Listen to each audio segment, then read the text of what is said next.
What's going on, everybody? What's going on? What's happening? First intro. Look at that. Yeah, not bad, huh? First of many. I think it went great. What's funny is the very last second, awesome. I forgot that I turned it on a loop, and so I almost started back over again. So the last second, I said, "Oh shit!" Your 3-hour intro. Yeah, we just let it roll for like 30 minutes, then we'll start. Yeah. But yeah, guys, this is our first episode of our new series. It was 1970 to 2020. Everybody's top 5 movies for every 5 years. This one's 2016 to 2020. So, not much deeper than that, guys. This is just a chance for us to talk about our favorite movies. Everybody kind of, the surprise of everybody, see what everybody picks. That's I love top 5s, top 10s. It's not my favorite thing. So, we all thought this would be a great idea to, do a series in. But, I don't do the go around, everybody say something about yourself. I hate that shit. I'm not going to do that. Everybody knows everybody here. So, but has anybody got anything to say? We like movies. Right. So y'all got anything to say? Anything coming up? Anything interesting that y'all want to talk about before we get started? No. I'll be doing this. Yeah, this is what we've had going on for 2 weeks now planning. Yeah. Goddamn, they ain't even started yet. Already got the naked bots. So we'll see who's in the stream, and we'll get rolling here in just a minute. What's up, Rob? Says, hell yeah, Pops, you the man. Appreciate it, buddy. C.D. Eubanks says, what's up, Pops? Hollow Note says, what's going on, gentlemen? What's up, Hollow? Said hey to Hollow. What's up, Rob? And hey back. Dirt, Brian, Brad, Mr. Ordinary, what's up? It's Dr. Ordinary to you. Right. Listen, be called Mr. I didn't spend 14 years in evil doctor school to be called Mr. Ordinary. So, but yeah, guys, we'll get started here in just a minute. Let a few more people kind of roll in here. But yeah, this was harder than I thought it was going to be. I think I started off with like 34 movies. Hell yeah. When I went through the years, it's a shitload of movies released every year. More than I realized. So yeah, it was challenging for sure. Did you guys have a problem coming up with y'all's? Yeah. Well, those years, man, I'm a professional. 2020 and 2016. I'm just, I watch so much old shit, Yes, mate. It's kind of hard to. But once I got to digging, I was like, damn, I had like 24. I had to cut down to 5. Mm-hmm. Yeah. Well, this is there was a lot more deal. than I expected, especially for this bracket. Yeah, I'm sure, Ryan, you're going to see that how much work goes into this shit. It's not just Brian over there just rolls right off the top of his head. The rest of us, the humans, we have to actually do research and pull shit. Write shit. Yeah, we down. probably all got pages of notes, and Brian's just sitting there going, okay, what's Brian this? pulled his titles 5 minutes before the stream Right. started. No. I feel like I was back in high school. I enjoyed this one because the Taking third notes and shit. cameraman on the second scene was named Dave. Now I'm always looking for hidden gems. I'm always looking for shit I missed. So I watch Right. a lot of That's- obscure trash. So this is my kind of deal. And Alan had this idea. I was like, it's perfect because there's a ton of shit that people missed. I know Brian sees fucking everything too. So Brian's going to have some interesting pulls. I'm positive. So. Yeah, what I'm most excited about is to see what you guys pulled. That's what I've been curious about all fucking week is wondering what you guys are going to pull. Because I feel like Dirk is going to pull some totally different shit than what I pull. And it's, I don't know. And it'll be fun to kind of go back and rewatch this and write down some titles of shit I want to watch maybe I've never seen. Right. So Yeah, that's what I'm looking forward to, too. Yeah. And guys, just so y'all know, we were talking earlier about this. When we get to the end of this, we're going to try to do 2 of these a month until we get that down to 1970. And then we're going to, whatever movies we pick throughout all the streams, we're going to pick 5 of our favorites out of that. And we're going to do one last stream after that. So that's kind of the plan. So y'all get ready for that. That should be real challenging. All my favorite movies, got to pick a top 5. It's going to be hard. All right, Rob says, I stand corrected, good doctor. Anthony said, what's up, Anthony? I appreciate the shout out in your last video, man. So that was a good one. Rob says, hey to Anthony. What's going on, Tony? Tony, what's up, man? Appreciate you being here, buddy. Hey to Rob, hey to Tony. Everybody saying hey. Well, guys, I guess, there's no reason why we can't go on and get started. I guess we're gonna go just the order we're in. So Dirk, you the lucky man. You get to go first. Now, do you guys want me to go full strain on your picks? What do y'all think? Sure, yeah. Let's do that. All right. Yeah, However y'all want yeah. to do it. Well, Dirk, you are on the clock, sir. All right. All right. Well, my number 5 pick is The Dark and the Wicked. 20 came out in 2020. Written and directed by Brian Bertino. Man, that movie, it's crazy because the budget was only $422,000, but it's like, man, it's a very dark. It's like shot in Texas, and it was shot on the director's family farm, but it's a genuine scary movie, in my opinion.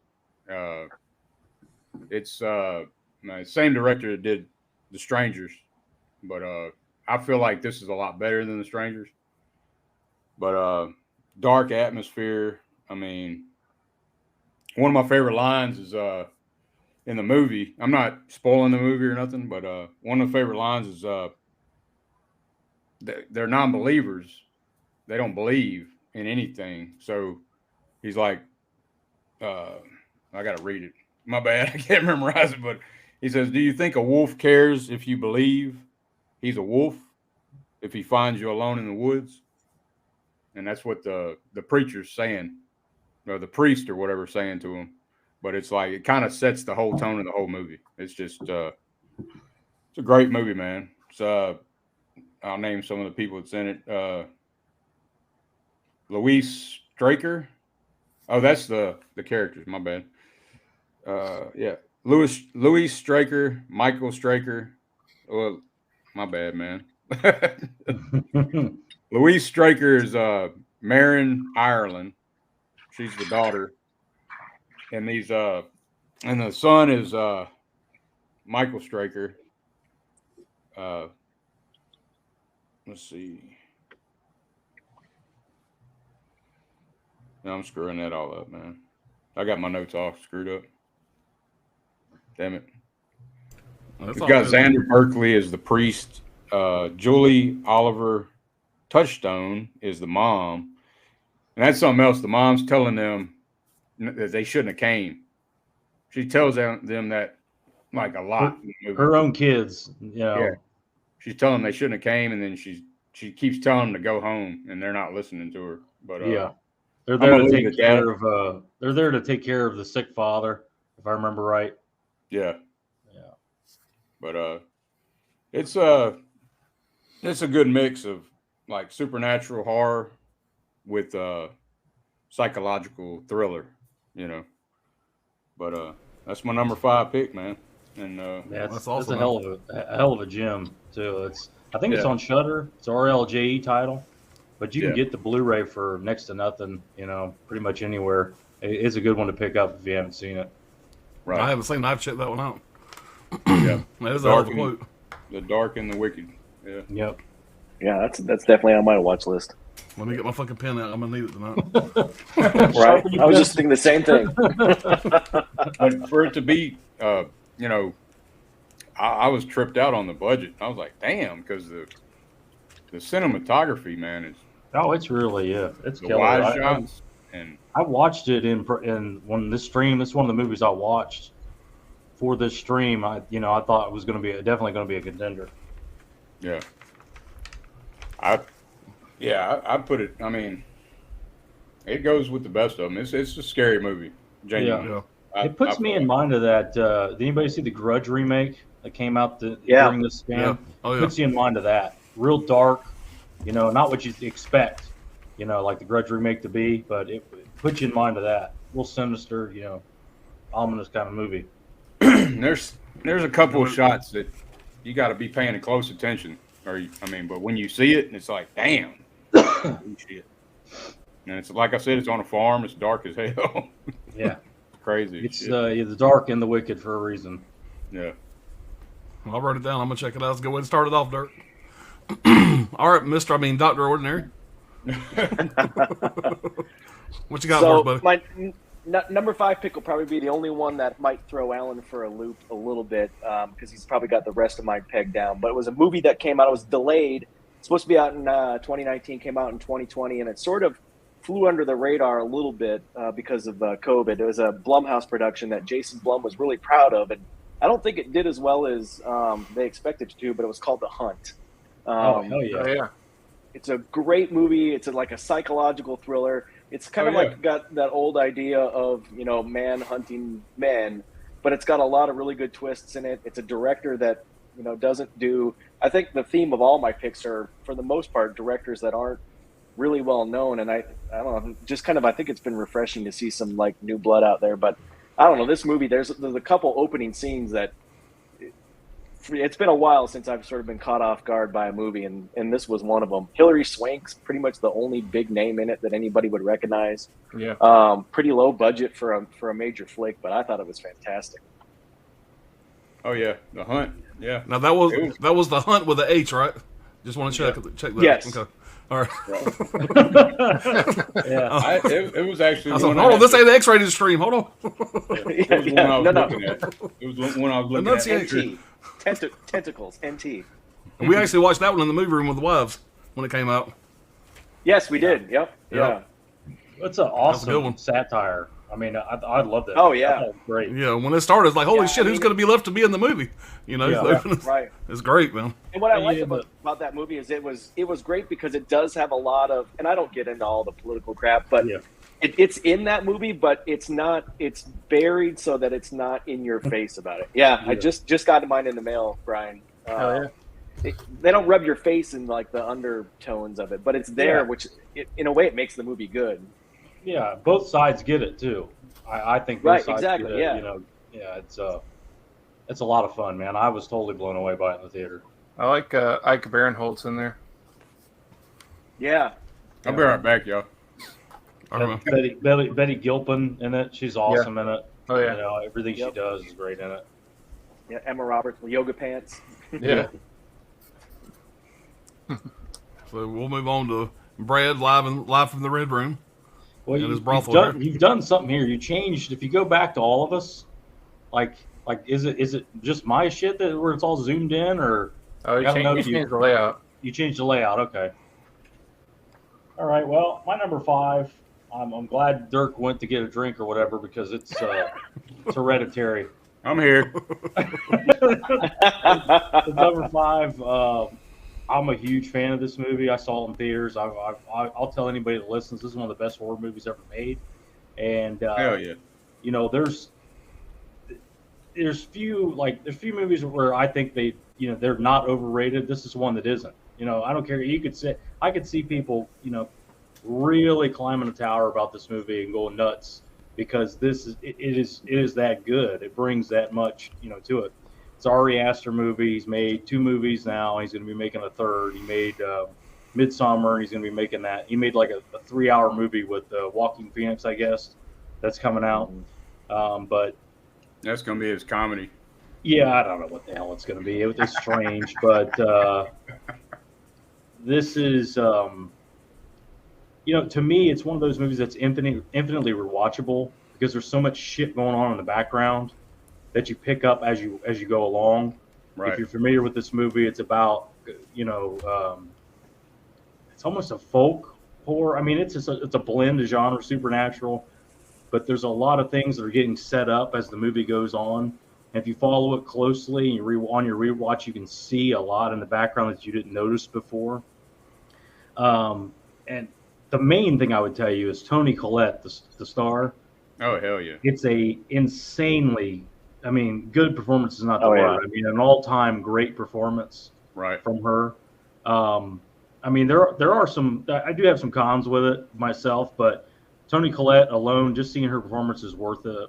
She should have been nominated for everything at least, just on her performances. She does so good in it, and I believe her 100%. I love Gabriel Byrne in it, which is, it's weird that he's in there because he's in his 70s and she's like 40, his wife in the movie. Yeah. But Gabriel Byrne, Toni Collette's character can't get a word out edgewise without him going, "No, this is crazy. I'm not participating in it.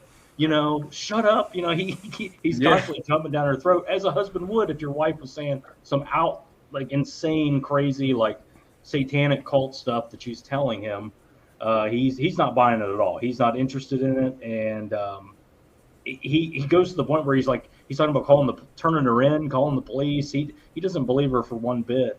But like I said, there are some cons with it. There's some eye roll moments with it. You've really got to suspend your disbelief. The setups and all that stuff. They had to go to some extreme measures to make the story work. So that kind of thing. I don't want to get into huge spoilers, or any real spoilers, but a big con for me is the kid actor in it. He's been in a lot of stuff. I don't know. I don't remember the guy's name. I don't want to know his name. Really? I think he sucks. I think he's horrible. Man. I didn't believe him at all. And he's the whiniest 17-year-old kid in history. Like, all he does is just sob endlessly about everything. He's scared like a little kid. Like they're, Well, shit. He acts like he's 5, but he's 17. That's my biggest issue with it. Right. But like I said, you cannot go wrong with this. I'm all about rewatchability, and you won't find too many horror movies that are more rewatchable than Hereditary. But you can pick up this 4K for next to nothing. I think it's like $17 on Amazon. You won't get a slip, but who gives a fuck? Grab it, check it out, and you can get the Blu-ray for $4 or $5. Yeah. So if you haven't seen this one, slap yourself and buy a copy. Oh yeah, absolutely. And see, I'm still, what the hell? Okay. I forgot to show my the damn release, man. Here it is. Here's Dark and Wicked, man. Yeah. Okay, I've seen that cover. Now, Yeah. All right. are we doing? What's up? I've seen it on Shudder. I just never watched that. I need to check it out. Yeah, you can get that on Hamilton Book for $5, literally, and it'll probably still come with a slip. And Really? it's well worth it, man. It's a winner, man, all day. Yeah, man. You know how Alan, you talk about naked people smiling? Yeah. There's a little bit of that shit in there. Yeah, oh yeah. Yeah, something about a motherfucker smiling in a horror movie gets me. That movie Smile coming out. That trailer's like, what the hell, man? The smiling guy in this every time. Yeah. He's right, exactly. That naked bitch in the closet or the corner of the dark room, butt ass naked in the smiling. corner of the room. Dude, that fucked me for a long time. I go into a room, I'm turning the light on for a while after that movie. At the funeral, the little girl looks over. And I watch a shitload of horror movies, and most don't fuck with me. That one did.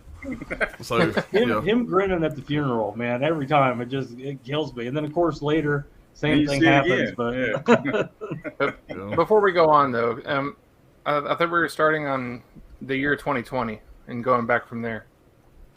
Or are we just doing? It's anything in the span. Yeah, anything in the span. We're doing our top five. Our five to our number one favorite. Shit, I just did one per year, one movie out of each year. Oh shit! Yeah, I had to ask too. I mean, it still worked. It still worked. Yeah, it still works, but okay. You can shuffle them. You can shuffle them around and put them in order. You can shuffle them from worst to first. Or we could take a station break if you want to go regroup. No, I'm fine with what I told. Why don't we go through the comments while Brian readjusts his list for I'm not readjusting my list. I'm good. Well, I mean, the order, at least. Or put the order. They don't have to be chronological. They could be by your favorite, least favorite to favorite of the 5. All right, Brian, you ready? I'm ready. Okay. All right, so my pick for 2020 is, I guess it'll be my number 5 as well. Vivarium. Okay. Oh yeah. I really liked this movie when I first saw it. It was back. We were in lockdown, and COVID lockdown pretty much. Everything was there was no theaters anymore, and everything was like streaming. And so this is one of the movies that came on streaming that I really enjoyed back in that time. And Imogen Poots and Jesse Eisenberg both shine really well in this movie. Yeah, Poots. But basically, the plot of this movie is kind of crazy. This couple, they want to buy a house or whatever, and they meet this real estate guy who's really off, and they put these guys in this kind of subdivision where every house looks the exact same, and when they try to leave the house just to go anywhere, they can't. it's kind of like a labyrinth, and every house looks the same, and they can't get out of it. And then all of a sudden, she ends up being pregnant, and they end up having to take care of this like alien baby child that comes out of her. Like she gets pregnant, and then like has the baby within like a week or something like that. It's insane. Damn. And then it's a great flick. It really messes with your mind. It really does. Like, and then like the kid grows up super fast, and he's really annoying and really weird. And you feel like it should be slow, but you're like glued to it because you can't, because not a whole lot is happening, but you can't not watch it because it's so damn, because you want to know what the hell happens. Yeah, and I feel like there's a lot of like deep meanings in here, like the satire of like American life, pretty much. Dug in here too. I'm not sure who the director is on this. Someone named Lorgan Finnegan. Never heard of them, but yeah, it's like one of those Saban films, Lionsgate films type thing. So I really enjoyed it. Yeah. I wrote it down. I'm gonna check it out. Yeah, check it out, man. Even if you don't like Jesse Eisenberg, I know he can be annoying as shit, but he's okay. I don't mind him. He's in Zombieland and stuff. Yeah. Social Network. Right. But, yeah, I don't know. I don't know what else to say about Vivarium, but yeah. Well, he has the same face in the Social Network. It's like he's about to invent Facebook on that cover there. Yeah. So, well, Brian, we're trying to work out the kinks of this first video. We'll get it right the next time around, man. Yeah. Sorry, I thought you're good. Yeah, I kind of shit the bed on my first deal. I didn't pull the damn title up. Show it. All right, I guess I'll show mine. All right, so with my number 5 pick, this movie came out January 10th, 2020, and I seen this one in theaters. It's one of the last movies I seen in theaters before COVID hit, and I was an instant fan. This movie is very unique how it's made. It's a movie made by Sam Mendes, and it's 1917. Okay. And this movie here is very unique. It looks like the entire movie is one continuous shot. There was a handful of takes in the movie, or a handful of edits in the movie, but they do all the edits like when the characters are not on screen. It's like when they're going through like a dark part or whatever. But the longest continuous shot is like 8.5 minutes, which that's a lot for a movie. Yeah. But Sam Mendes, his grandfather was in World War I, and all the inspiration for this and the facts of this movie came from his grandfather. His grandfather was actually in World War I. So there's a good special feature on this that I can't remember if it's on this or I watched it on something else. But there is a feature out there where they're interviewing the director, Sam Mendes, and he's really talking to his grandfather about all of his accounts. It's pretty interesting. But this stars Dean Charles Chapman, which you probably know him from Game of Thrones, and George McKay. I didn't really know him from anything else, and a guy named Daniel Mays. But this is a intense ass war movie. If you like war movies, this is a damn good one.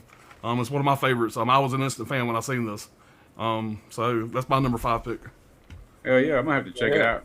I've skipped. Oh, it's great. You're Right, glued to it from start to finish too. Yeah, when this starts, man, it's like you don't take your eyes off the screen because it's like I see you don't get time to breathe. It's a continuous shot the whole time. Is. These two guys are basically traveling across enemy lines, trying to warn this big battle that's fixing to happen, trying to warn this brigade not to do it, trying to save hundreds of lives, and they're going through shit they shouldn't be going through, just 2 of them, and you're basically right there with them, and they make you feel like you're right there with them the whole time. It's shot amazingly well. It's like nothing I've ever seen. That's World War One. Yeah. Yep. So it's a fantastic movie, and there's some scenes in this that just take your damn breath away, man. It's it's intense. Oh yeah. Same director of American Beauty too. Yeah. Okay. Well, shit. I'm definitely gonna check that one out. 1917. All right. This stream is going to put the PM industry back in black. I also forgot to mention, I wrote this down for every movie if anybody cares. It had a $95 million budget, made $159 million in the U.S. because you got to remember COVID hit, and it made $384 million worldwide, so it was a hit. But I think it would have done better if it had been a different year. Yeah. So without a doubt. So we will get caught up on the chat, then we'll go do our round 4. All right, where do we leave off at here? And we got 17 people watching now, guys. It was funny how COVID worked with the movies. Some movies did way better than they would have normally because of COVID. Like there was a movie called Unhinged with Russell Crowe. Yeah. They made all kinds of money that's on a that great movie. It was really good, but it was the only movie that you could go see at the time. You know, so a bunch of people went and saw it. And then it's a movie that would have just got buried by Star Wars or whatever. Right. Yeah. I think I always go to the movies with Not Ordinary. Me and him, and if it's a scary movie, then we go. If it's not, then the wives go. But I think we've seen Bad Boys 2, The Invisible Man. Invisible Bad Man. Boys 3. Yeah, and Bad Boys 3. Those were the three last ones before. All right. Do the chat here real fast. Holland said that last one was going to be a doozy. 4 guys just going to yell at Pops for picking Armageddon. You all have his address. Yeah, wait till we get to the Armageddon year. We'll talk about it. All right. Tony says, I enjoy The Dark and the Wicked. Yeah, I'm going to definitely check that out. I got to show love in both chats. Gotcha. Appreciate that. Thanks, Rob. Yeah. All right. Rob Romano says that wolf saying is legit. Going to use that when the zombie apocalypse happens. Sweet Dirt. Dirt got me interested. What's up, X-Teams? How's it going, gents? How's it going? Chris? I got my notes going, says Anthony. Sydney, the Hunt was a pretty good movie. Yeah, I liked it. The Hunt definitely poked fun at both sides. I enjoyed it quite a bit. Hereditary is a scary-ass movie, says Sydney Eubanks. Yeah. And Sydney says, I enjoy Hereditary more than the Witch A24 movie. I can see that. Yeah, I like them both. But they're both good, but Hereditary sneaks out on it. Our thing said, between Hereditary and My Friend Dahmer, I want to see that Alex Wolf kid more horror. Yeah, so does Brad. I mean, I got something. I got something to say about that. My issue with it is if you want your kid, it's the direction. He did what he was told, but it's just like no 17-year-old would be just sobbing uncontrollably like that the whole fucking movie. Well, most 17-year-old, I'll take the spawn of the fucking devil and chopped off their kid's head or their sister's head with a fucking telephone pole. That was his, he needs to suck it up. Yeah, it just was it was weird to me. I was just like, Jesus, what is going on? That kid was also in that movie Old, wasn't he? The not Shyamalan movie. Yeah, he's putting a lot of stuff. It put me in mind of AJ from The Sopranos. I liked him in Big. I liked him. You just wanted to fucking punch him in the face. You just want to slap him, right? Exactly. Man up. He was possession like a man. He was like a Nickelodeon actor, I believe, back in the day when he was younger. It's not he didn't do a good job. It's just what they had him doing didn't make any sense. He's a method actor. He was in Pig though. I like him. Pig, all kinds of shit. It's funny. So I saw a document. Well, it's a behind the scenes about Hereditary, and apparently he's like a young Daniel Day-Lewis. Like he does straight method acting, and in that scene where he hits his head on the table, he really did that apparently. Yeah. And like that was really him bleeding. He was bleeding from his knee. Like he stays in character. So I think it's really like Brad said, it's more the direction and not really so much him. But he was annoying. Yeah, there's a couple parts. He is kind of a little crybaby a little bit. I mean, Toni Collette is losing her damn mind. I get that. I mean, that makes perfect sense. But this kid, it's just, I don't know. She's experienced it more than him. And yeah, he's having visions later on. But I'm talking like anything. I don't know. The kid bothered me the whole movie. Yeah, I just feel like if I had, ripped my sister's head off, I could handle it better. Yeah, I would have. I'd have handled it a lot different. Right. I'd be like, well, she lived a good life. You know what I'm saying? All right, moving on. Chris C says, yo, everybody, how are we all doing tonight? Doing good? Good. Everybody saying hey to Chris. Everybody saying hey. All right, Tony says, what he saw was shocking. Yeah. Yeah. Brad, how dare you hating on that kid? Say, what if he's a puss? Holland said, yep, the mole kid sucked, and the mole kid. And we're casting because he doesn't look the age he's portraying, not even close. The mole kid. On the other hand, David Byrne, the whole time, is just going, stop this. Shut up. Stop it. It's just, I don't know.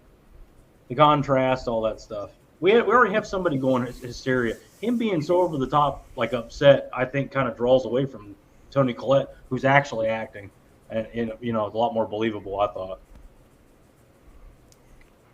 Chris said, just watch the whole critical drinkers take on the WB cancel Batgirl situation. Have to admit, a lot of his points I agree with.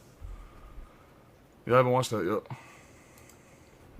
Chris, I have Hereditary and Midsommar on Blu-ray. I have a few A24 titles on Blu-ray. I love that film company. Yeah, me too. Yeah. Oh yeah. Yeah, they're good. All right, Chris, Midsommar messed with me big time, and I saw that in the theater. I love that movie. I feel like A24 has kind of beat the shit out of Blumhouse the past couple of years, but Blumhouse trying to come back on them a little bit, you know. They are. Blumhouse had a couple of bombs in there, and A24 were definitely making a move for it. Oh yeah. Yeah. I mean, what was the last big Blumhouse movie? Black Phone. Black Hills? Phone. Okay, Black yeah, Phone. probably Yeah, Black Phone. that was a good one. But they didn't have much before that. Yeah. I liked Freaky. Yeah. Yeah, Is that Vince Yeah. Vaughn? Yeah. Yeah. Yeah, I watched that on stream. Yeah. That was pretty good. It wasn't bad at all. No, the kills are It was brutal. I wasn't expecting much. It was pretty good. Yeah. All right, Chris says, good choice, Brian, for Vivarium. Still need to see that, by the way. Chris. All right, anything with a cult theme is pretty creepy because it's so real to life. Yep, Yeah. I agree. 1917, great movie. Appreciate it, Sydney. I heard 1917 has a great 4K transfer. Yes, I didn't mention that, but it does. It looks great on 4K. And it sounds really good with a good sound system. It sounds really good. 1917 was an awesome theater experience. Yeah, that's a movie that you definitely want to see in theaters. If you were able to back in the day, it was a good theater experience for sure. That was Crow's best part. I've seen from him in years. Yeah, I mean, yeah. Unhinged. Oh Yeah. yeah, Russell Yeah. Crowe. Yeah. Yeah, he's bonkers in that shit. Right, Unhinged was great. I was rooting for Russell Crowe's character. right. You were rooting for him to kill that little boy? Damn, Anthony. Listen, if you drove Well, into traffic, we had to drive in. You'd be right there with him. Yeah. It's like falling down with Russell Crowe. Oh, what a great movie! Yeah. I I'm love sorry, Falling sir. Down. It's 10:31. We're no longer serving breakfast. Look at this miserable squash thing. All right. What's up, Holland? Alive is one of my favorites for 2020. Alive. Oh, hashtag alive. Yeah, I think I had that movie back there. All right. With what WB is doing and what I've seen with the Targets and Walmarts, my Blu-ray collection has definitely gotten a lot bigger over the last few years. I think he's talking about. I heard something today that HBO Max is basically getting taken over by Discover, the Discover network. And they're merging. Yeah, AT&T is merging some of their stuff with a Discovery, and they're going to have a new streaming service where it's going to be combined Discovery's it'll TV be one stuff, big streaming. Yeah. yeah, and the movies from HBO and DC and all that stuff. I can't keep up with all this news about streaming networks and rights and all this stuff. Like Jesus Christ. No. AT&T wanted to dump a lot of their debt off in the deal, so it worked for them. Fuck AT&T. Let me watch fucking TV already. All right. What's that? Posey Possessor. Possessor. Yeah. Possessor. That was pretty Okay, good. it's very good by David the way. Cronenberg's Son did that movie. Yeah. Yeah. I watched that. That's a trip. In the last year, I think. It was Cronenberg, excuse me. What's up, Coco? Come on, He Coco. Appreciate you definitely- being here. he Thank you for definitely letting us took from his borrow your dad. guy for a little while. Yep. Coco. Chris says Tony is a great actress. Yes, she really is. Oh yeah. All right, Video Manning Gizmo. I said that right. I like 1917, but I just think it felt too shallow. Like I did not grab any one of the characters. They thought too much of the they thought too much of the cinematography style. Yeah, I don't know. I loved it. I thought it was good. Like I said, it was intense the whole way through. And when it was over with, I was wore out. I thought they did a good job with it. Our Sydney says, Killing of a Sacred Deer is one of my favorite movies, bizarre to the fullest. Oh, I hell have that yeah. one back there, but I have not watched it yet, but I do want That to. movie breaks down. It goes all the way nuts. Alan, does the title on the spine fuck you up? Is it upside down? I haven't put it on the shelf yet because I'm out of fucking shelf space. It's stacked with a pile behind my thing, so I'll tell you when I get it on the But now shelf. you just gave him some anxiety to worry about for the next 4 months. I'd put it on the shelf and check it out after the stream. All right. Too little about the characters, so I felt off, but a good movie. Talking about 1917. All right, that mom is unhinged and was annoying as hell. That mom in Unhinged was annoying as hell. Yeah. Get your shit together, lady. Jesus. Right. I thought the whole time I'm in the theater just going, God damn, this is I think I dated this broad. Get your life together. God. It's not like you snapped your sister's head off in the car. Right. Yeah. All right, gore forever is a physical media forever. Yeah, I agree. What's up, What's Chuck? going on, Cam? So what's up, y'all? I love it too, City. My favorite Yorgas. The director of Killing of a Sacred Deer. Okay. All right, what's up, mid-level media? All right, that upside down spine has bothered me since I bought it. Yeah, it's bothered me now, and I ain't fucking seen it yet. Thanks, Brian. Coco said, "Thank you for the big box of goodies, Dirk. Much appreciated." Oh yeah, no problem. Thank y'all. So, Yes. Brian, I still want to be part of that stream when you eat the devil's toe there. Oh, yeah. Devil's toenail, whatever it's called. Hell yeah. Yeah, it'll just be one of our random nights. Set, All right, set that'll that work. ass on fire. I never answered you last show. Yes, I'm the one that sent Johnny the Dick Sleeve edition from Norway. I am working and have you in the background. Awesome, man. Yeah, that's some cool shit. All right, Sydney said Russell Crowe was sadistic as hell in Unhinged. Yeah. Yeah. Anderson, hey to Ken. And we are caught up, guys, so we will move on to the next round. Dirk, you ready to roll? Your fourth pick? Yeah. Yep. Be my fourth pick. It's gonna be The Conjuring 2 from 2016. Oh, great movie. James Wan. Yeah. Nice. It had a $40 million budget, and it made $321 million. Man, I feel like it's just as good as the first one. A lot of people like it better than the first, but this one, I mean, it right out the gate, the shit starts happening. You know, the scares, it don't let up. You know, all the way through. One of the creepiest demon villains, I'd say, in movie history, Valak. Is played by Bonnie Aarons. Y'all know, Patrick Wilson's Ed and Vera Farmiga's Lorraine Warren. But yeah, man, it had to make my top four. I mean, number 4. It's the infield poltergeist. It's one of the most documented poltergeist cases ever. So, whether you believe the Ed and Lorraine story or whatever, there's a lot of people that can verify things that happen besides Ed and Lorraine. But yeah, that's a hell of a flick, man. That's my number 4. Oh, hell yeah. Yeah. Good pick. I love that movie, but number 1 still edges out to me a little bit. I like 1 a lot better. Yeah. But on Yeah. that one, I that's like still a that solid whole sequel.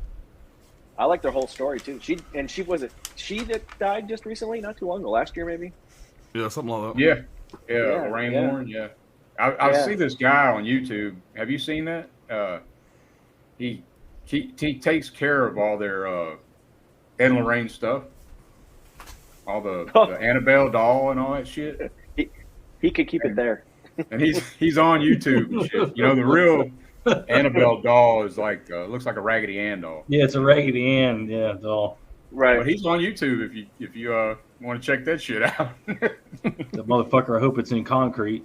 I know he's jacking around. But he said the damn thing came up missing. It was out of the case and shit. He was filming the shit. I was like, what the hell? Not only is my ass not going to be in the house with that room full of creepy shit they got, if I got kids, it's like, don't go in the room, you'll get possessed. I mean, how fucked up is that? Just to fuck with Alan, I would mortgage my house to buy that thing and play the world's worst Elf on the Shelf in his house. Right. That bitch would be in his bathroom one night, in his bed the next. Yeah. Now, me and that thing would be the same house very long.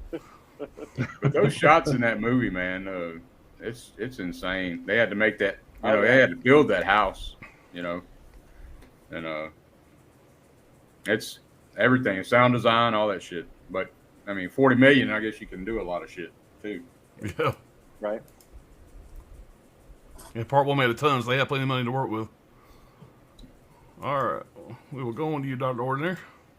All right, so my number 4 pick is kind of reflective of my age. So I kind of like Alan, I grew up being a Star Wars nerd, horror movie nerd, and so I was kind of a Star Wars purist. So it was weird for me to pick this one, but my number 4 is Rogue One because it's not part of the traditional Star Wars series. But there was something about this movie that just resonated with me. It came out in 2016. It was directed by a guy who was a digital artist. He hadn't really directed anything before this. I think he did the Bryan Cranston Godzilla. But just the way this story flows, and the how you feel for these guys being the downbeaten rebels, everything in it to me just resonated. And of course, then the ending. I mean, this movie came out 17 days before Carrie Fisher died. And I saw an interview with Kathleen Kennedy that she sat down with Carrie Fisher and actually showed her that scene. Now, they got a lot of crap for this because this was right when they were first taking actors and CGI them into their younger selves, and a lot of people called bogus, which I think probably was kind of a knock against the director since he was a digital artist. But Carrie Fisher actually didn't know that this was CGI. She told Kathleen Kennedy when she first watched it that she thought it was a scene that they had originally filmed and then cut. She didn't realize that it was completely CGI. Just, I don't know, everything about it. And then the military scenes, like being a former military myself, all the extras that they used to reinforce the rebels. I mean, the way they talk, the way they act, the way they move was just super authentic to how things go down in the military. So there was just something about it that, and I guess to seal the deal, George Lucas himself said that he thought it was much better than The Force Awakens, which is kind of crazy. Right. So that's my number 4 pick. Oh yeah, Good that's pick. I ain't gonna argue with that. DC. It's like the DC of Star Wars movies. Like I always thought. Yeah, that was exactly. That's a good way to put it. Yeah, really well right. made. And it was one that I went into it kind of skeptical, honestly. It's like, oh, all right, we're going to start doing this now, where we've got. I feel like it kind of set the way. I mean, obviously, because Kathleen Kennedy was involved, but it set the path for the future for Mandalorian and the Book of Boba Fett, and all these guys. More adult themed, stories in that universe. Yeah. Yeah, it was a lot less. Yeah, exactly. It was a lot more serious and a lot more, gut wrenching. Yeah, we got to do something serious. It's not going to be fun. Right. These people are blowing shit up. It's real. Right. Yeah, and people are dying, like actually dying here. Yeah. They're blowing planets up. We got to do something to stop this. We may and not. all that being said, the final scene with Darth Vader, I turned into a 12-year-old kid again. That final scene with Darth Vader, yeah. Oh, the whole last 10 minutes of that movie, I just. Yeah, that was an awesome movie. All right, Brad, what you got for us, buddy? Well, I don't think a lot of people have seen this one, but this is my right up my alley. This is my kind of movie. It's like I said, it's a non-linear kind of weird movie, but it's Brawl on Cell Block 99. I don't know if you've seen this one. Oh yeah, hell yeah. Definitely a gem. It's a Zoller movie. Craig S. Zoller. He's only made 3 movies. I love all 3 of them.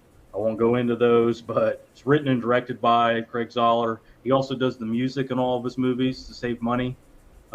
You'd never know it. He produces, writes the songs, performs the songs. I think he does the craft service, makeup. I mean, anything he can do. Really great director, in my opinion. I don't know why he's not doing more. Who knows? But this movie is about a former alcoholic, ex-boxer, mid-recession, loses his job, comes home, finds his wife has been cheating on him, and they want to start over. He wants to start over with it, the financial problems. He's working all the time, he wants to start over, so he turns to crime to reinvent himself, give himself a better life. He wants to have a baby and all that stuff. So he turns to crime, and of course, he ends up in prison. Spoiler alert. He goes to prison, and it's kind of an odyssey once he's in prison to make his way to cell block 99. And of course, he's got to go through hell to get there. I won't go into details why he has to get there, but it's an awesome movie. The violence it's typical Zoller. It's got the matter of fact, crime movie dialogue. It's gritty, grimy as hell. The violence is way over the top. It's just a blast. I couldn't say enough about this. This is a very inexpensive title. This 4K is to be had for $8 to $10. Yeah, I got mine. Or, I think same $7. Some shit. You can get it cheap as hell. The high points I'd point out. Don Johnson is great in this as the warden. Vince Vaughn is doing his best. Damn. Don't get me wrong. Vince Vaughn's really good, but the warden, Don Johnson is awesome in it as the warden. Yeah. Udo Kier is the creepy ass fucking lawyer. Udo Kier the only Udo Kier could have done that performance the way he did it. I really like that character. Slimy as fuck. The Korean doctor. I mean, everything about it. It's a lot of fun. The camera work, to me, it kind of puts me in mind of The Wrestler, Darren Aronofsky's The Wrestler, as it's following the character the whole time. The camera's right behind, Vince Vaughn the whole movie. He has this giant cross tattooed on the back of his head. I'm sure that's got some kind of special meaning. I don't know. That's a Dirk question. But I just loved it. I couldn't tell you anything more about it without spoilers. But if you like gritty, grimy-ass crime movies, find Zoller, watch his movies. They're all great. Granite Across Concrete, I'd check it out. I'd go with 4K over the Blu-ray. The Blu-ray is like $10 or $12. For some reason, this is cheaper. And I think it actually comes with the Blu-ray. So you can pick it up anywhere. If you haven't seen it, grab that one. Hell yeah. Great pick, man. That's a banger for sure. Yeah, that was on my short list. Yeah. All right, my man. I always thought that was interesting. That that Craig Zoller, the way he does everything and saves so much money. I mean, think about what music costs these days. Right. And has anybody ever seen what he looks like? Yeah. I only bring it up because he is like Steven Seagal's hairdo, right? He looks like he looks like is the guy from the Scary Movie 2 in the wheelchair. Look what the criminals go through. David Cross. That's what he looks like. Yeah. He's wearing his an I Love Lucy and shit, He's wearing an I Love Lucy t-shirt here. He's just a real weird guy, but man, he makes great movies, and I hope he does a lot more. Yeah, man, he's top of his shit, man, and not recognized enough. Oh yeah. There's no way he's gonna stop there, I hope so. I hope he keeps going. Yeah. Everything he's done has been great so far. I hope he don't get too big a budget though. I hope. Yeah. Because a lot of these directors, man. That's what ruins a lot of those guys. Yeah. Though. Yeah. Exactly. Well, some other he did get more he did get more money each movie, and I think they're all right, and line. Where they need to be. Yeah, right where they need to be. The way they came out. Yeah. Yeah. Mm-hmm. And he never has trouble getting guys. If you watch his movies, he's always getting names. Yeah, because they read that script. And they read the script, and they're like, I mean, it's like the script is like a novel. The way you could just tell it's a book. What he's showing is a book.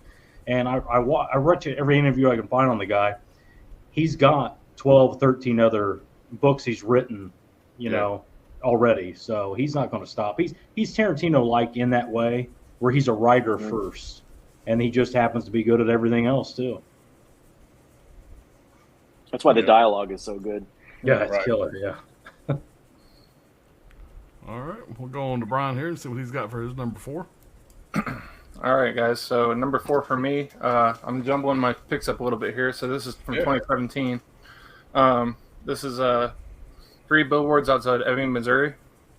Okay. With, Frances McDormand, Sam Rockwell, and Woody Harrelson. Damn, I need to check that one out. I've heard nothing but good things about it. Pretty solid movie. Basically, what it's about is Frances McDormand's daughter. I think it was like 6 months or a year ago that her daughter had been raped and murdered, and nobody had found the killer. And So she's still distraught because the cops don't give a crap about it anymore, about the case, and so she wants to like make them aware again to keep on looking until they find this killer. So she puts up these billboards that say all sorts of stuff, just kind of red flagging the cops to for her to take them down and everything, because they're kind of like explicit and everything and what they say about raping her daughter and everything. Yeah. So she kind of gets in a feud with Sam Rockwell and Woody Harrelson, because Woody Harrelson's the chief of police and Sam Rockwell is just like a cop, just kind of like sent kind of after her. I think this is one of the probably Frances McDormand's best role, I think, in my opinion. She won an Oscar for this role, and Sam Rockwell won Best Oscar for Supporting Actor in the Oscars that year. Yeah. Well, the 2018 Oscars it would have been. But the same director that did Seven Psychopaths and In Bruges, Martin McDonagh. So if you like those movies, I love Seven Psychopaths. Yeah, that's great. So I highly recommend checking this one out.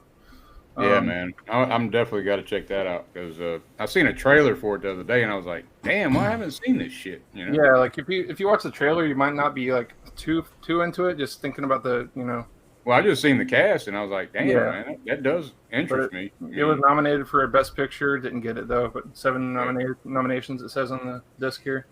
But yeah, it's a solid flick all around.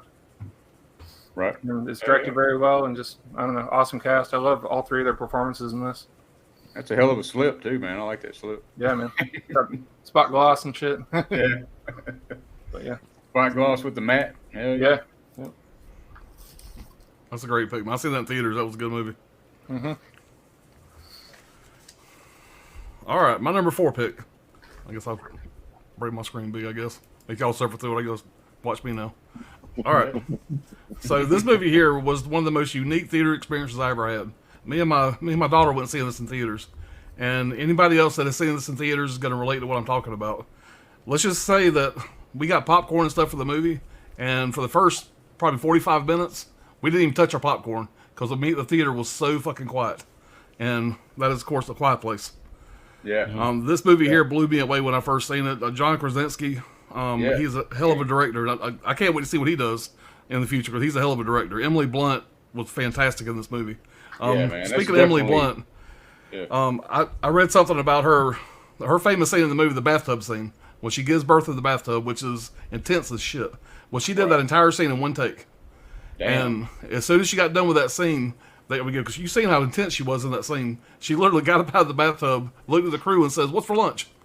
You know, it was like no big deal. I mean, and everybody started laughing, like, what the hell? Because they were all sitting there watching this going, my God, because it was one take. So they didn't see her do it 20 times. It didn't lose its effect. They did one take, and she knocked it out of the park. And then she's asking about lunch 5 seconds later. I thought that was funny. But this movie came out August 6th of 2018. Had a $17 million budget. It made $188 million in the U.S. and $340 million worldwide. So needless to say, it got its money back. The girl in the movie is deaf in real life. She became deaf as an infant. She had an accidental medication overdose, and so like I said, them casting her, I thought she did a great job. Them casting her as being a deaf person, I thought that just added something to the movie. There was only, speaking of that, there's only 25 lines of spoken dialogue in the entire movie. The rest is sign language. Yeah. Damn. And so I thought that was kind of crazy. And also, I didn't know this. John Krasinski played the creature. He did the motion capture suit for a lot of the creature stuff. I didn't realize that. Damn. I wrote down some notes here. Stephen King sent a message to John Krasinski to compliment him on this movie. He said, it was an extraordinary piece of work, terrific acting, but the main thing is the silence and how it makes the camera's eye open up in a way few movies can manage. So come on, when you make a movie, a new director, you get Stephen King to send you that's got to be pretty cool. So the first line of dialogue was not spoken until 38 minutes into the movie. And the entire time, the whole theater was bone quiet. I mean, nobody was eating, nobody was drinking. Anytime you tried to eat a piece of popcorn, it just ricocheted. It was it was a very unique movie experience. I went and it was packed too, man. Yeah, the theater, same experience. Yep, everybody was probably out there. And, too. What's really weird about this movie here is, go ahead. I'm sorry, Ryan. Go ahead. What's really weird about this movie here is, go ahead. What's really weird about this movie here is, go ahead. I'm sorry, Ryan. Go ahead. What's really weird about I this saw- movie here is I was going to say, I also remember seeing an interview with John Krasinski that he made everybody on set learn sign language specifically for that actor. Yeah, Yes, that's how it was cool as hell. What's really strange about this, there's no spoken dialogue, but this movie here is funny. I've watched this in my theater with about 3 different people, and I got the surround sound, the sound system, all that shit. But you wouldn't think this movie would be one of the best movies to play in here because there's so little sound. But the sound they use in this movie is so effective to go along with the little dialogue. When sound plays, everybody that has watched this in here has all jumped and was like, holy shit, had a bunch of holy shit moments. And the fact that most of that is done just from the music, just the way they do this, the soundtrack, the cinematography, all that stuff. It's a very unique movie. I absolutely love it. Probably love the steelbook, by the way. That's all I'm doing there. It's badass. That is clean. And that deaf girl, great man, flick. She's really deaf.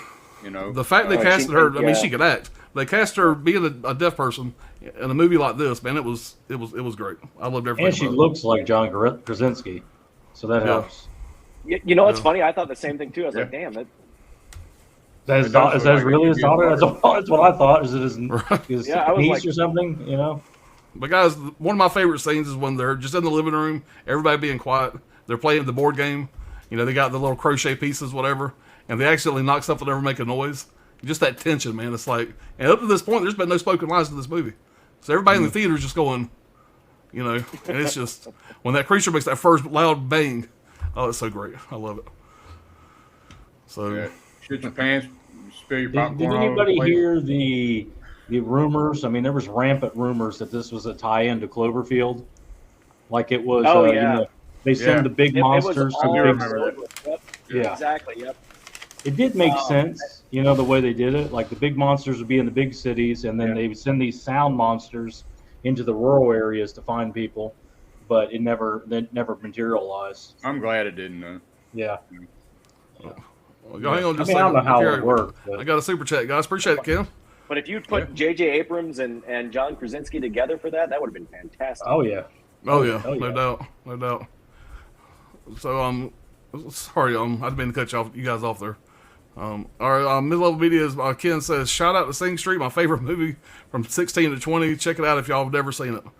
I have seen it once. It is a solid movie. It's not quite going to make my top 5, but it was a good one. I appreciate the $5, man. That's awesome. Oh, nice. Yeah, I haven't seen it. I haven't seen it, but I've seen the director's other 2 movies. It's a good movie. It's underrated. Yeah. All right, we'll get caught up on the chat here, guys, and we'll move on. Yeah, Brad, I didn't realize that was a potential tie-in to I'd heard that. Yeah, I'd heard that rumor. And after I heard that for the first time, and then it kind of all of a sudden made sense with the 2 different monsters, because Cloverfield kind of surprised me too. Yeah. Yeah. Oh yeah. Did you like the second one? The first hype movie ever, Cloverfield. Right. all The right. second one, the Cloverfield Paradox. Cloverfield Lane. Yeah. Oh, the Paradox one. Yeah, I think that's that's what he means by the second one. Whichever the second one was, I didn't care for it. So, do you mean the one where they're in the bomb shelter? I In think the bunker, so. that's Cloverfield Lane. Yeah. That's Cloverfield 10 Lane. Cloverfield Lane. Yeah. You know that With, tie-in to with Cloverfield John, was not. Yeah, John Goodman. Yeah, the tie-in with Cloverfield was done later in post. Like that wasn't they added that. It wasn't supposed to be a Cloverfield movie. Really? Yeah. Yep. John Goodman's Now the fantastic Paradox in that, one by the is way. where they're on the space station. Yeah. Yeah. Yeah.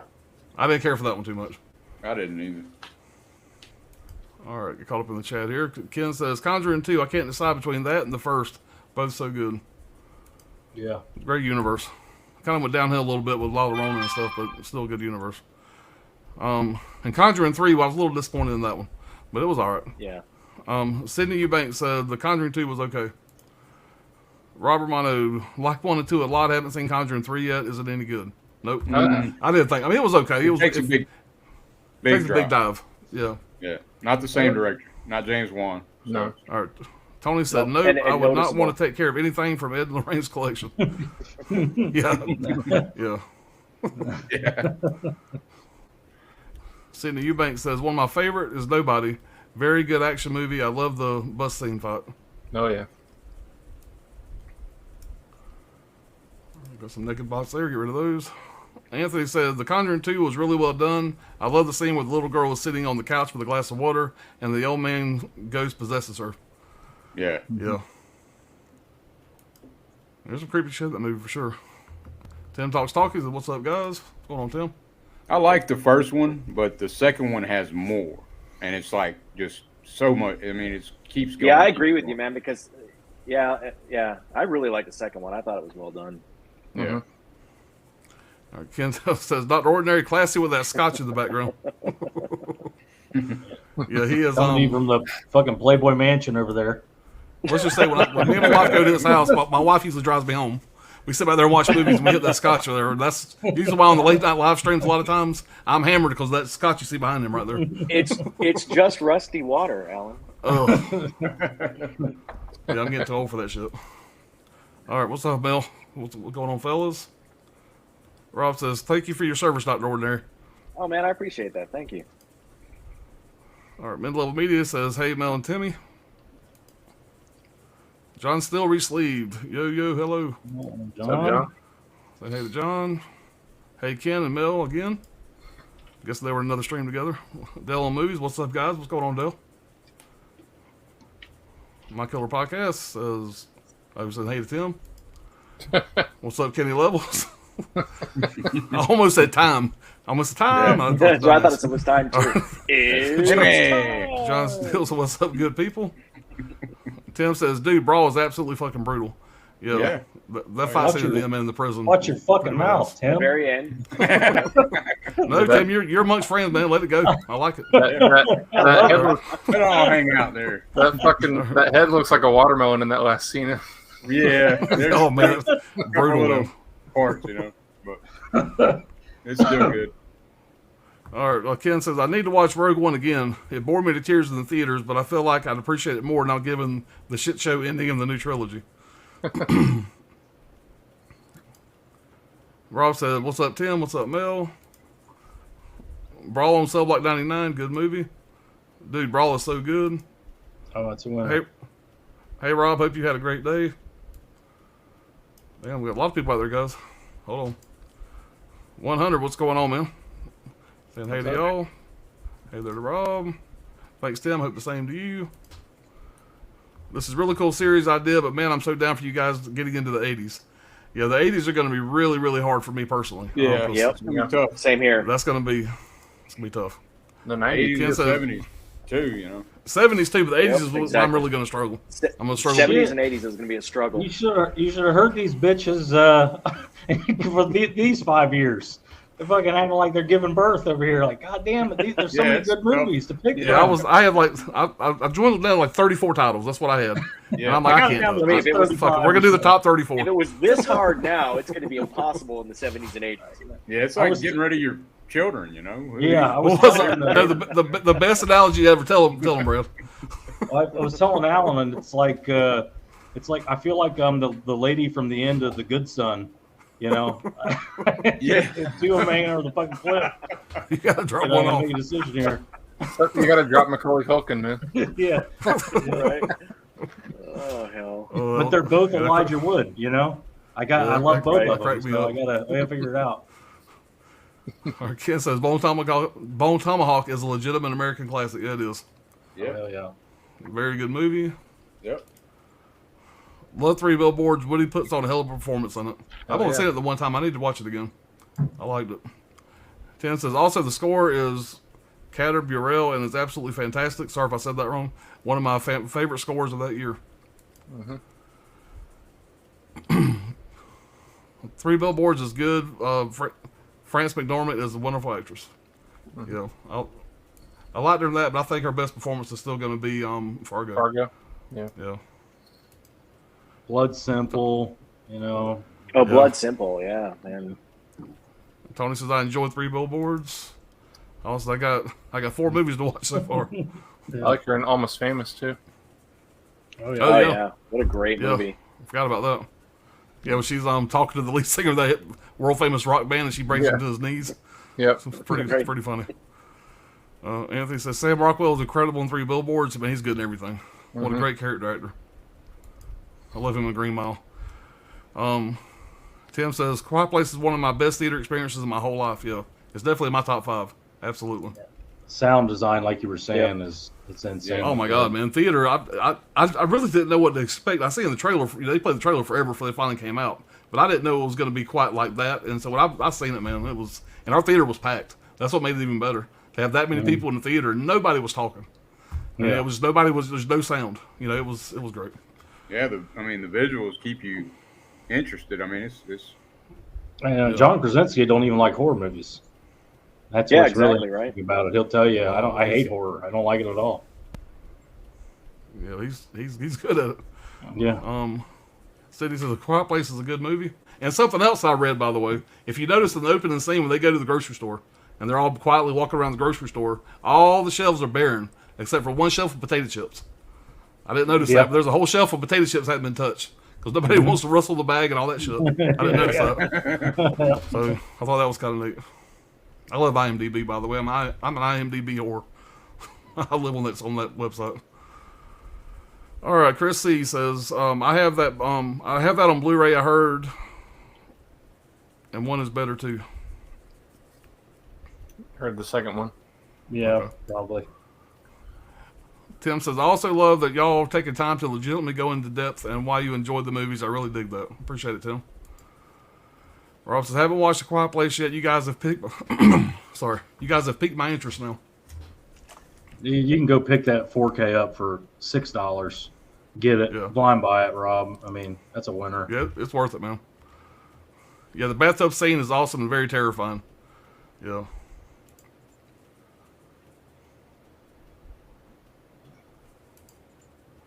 All right, Tim says, sound design is a big deal. It was nominated for sound design, right?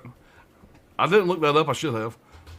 I would think so. It should have been, if it wasn't. I don't know. I prefer Quiet Place too. Yeah, I was a big fan of that too. That was a great sequel. I like them both. Yeah. I like the way they went back and showed how everything kind of started. Yeah. You know, that was pretty cool.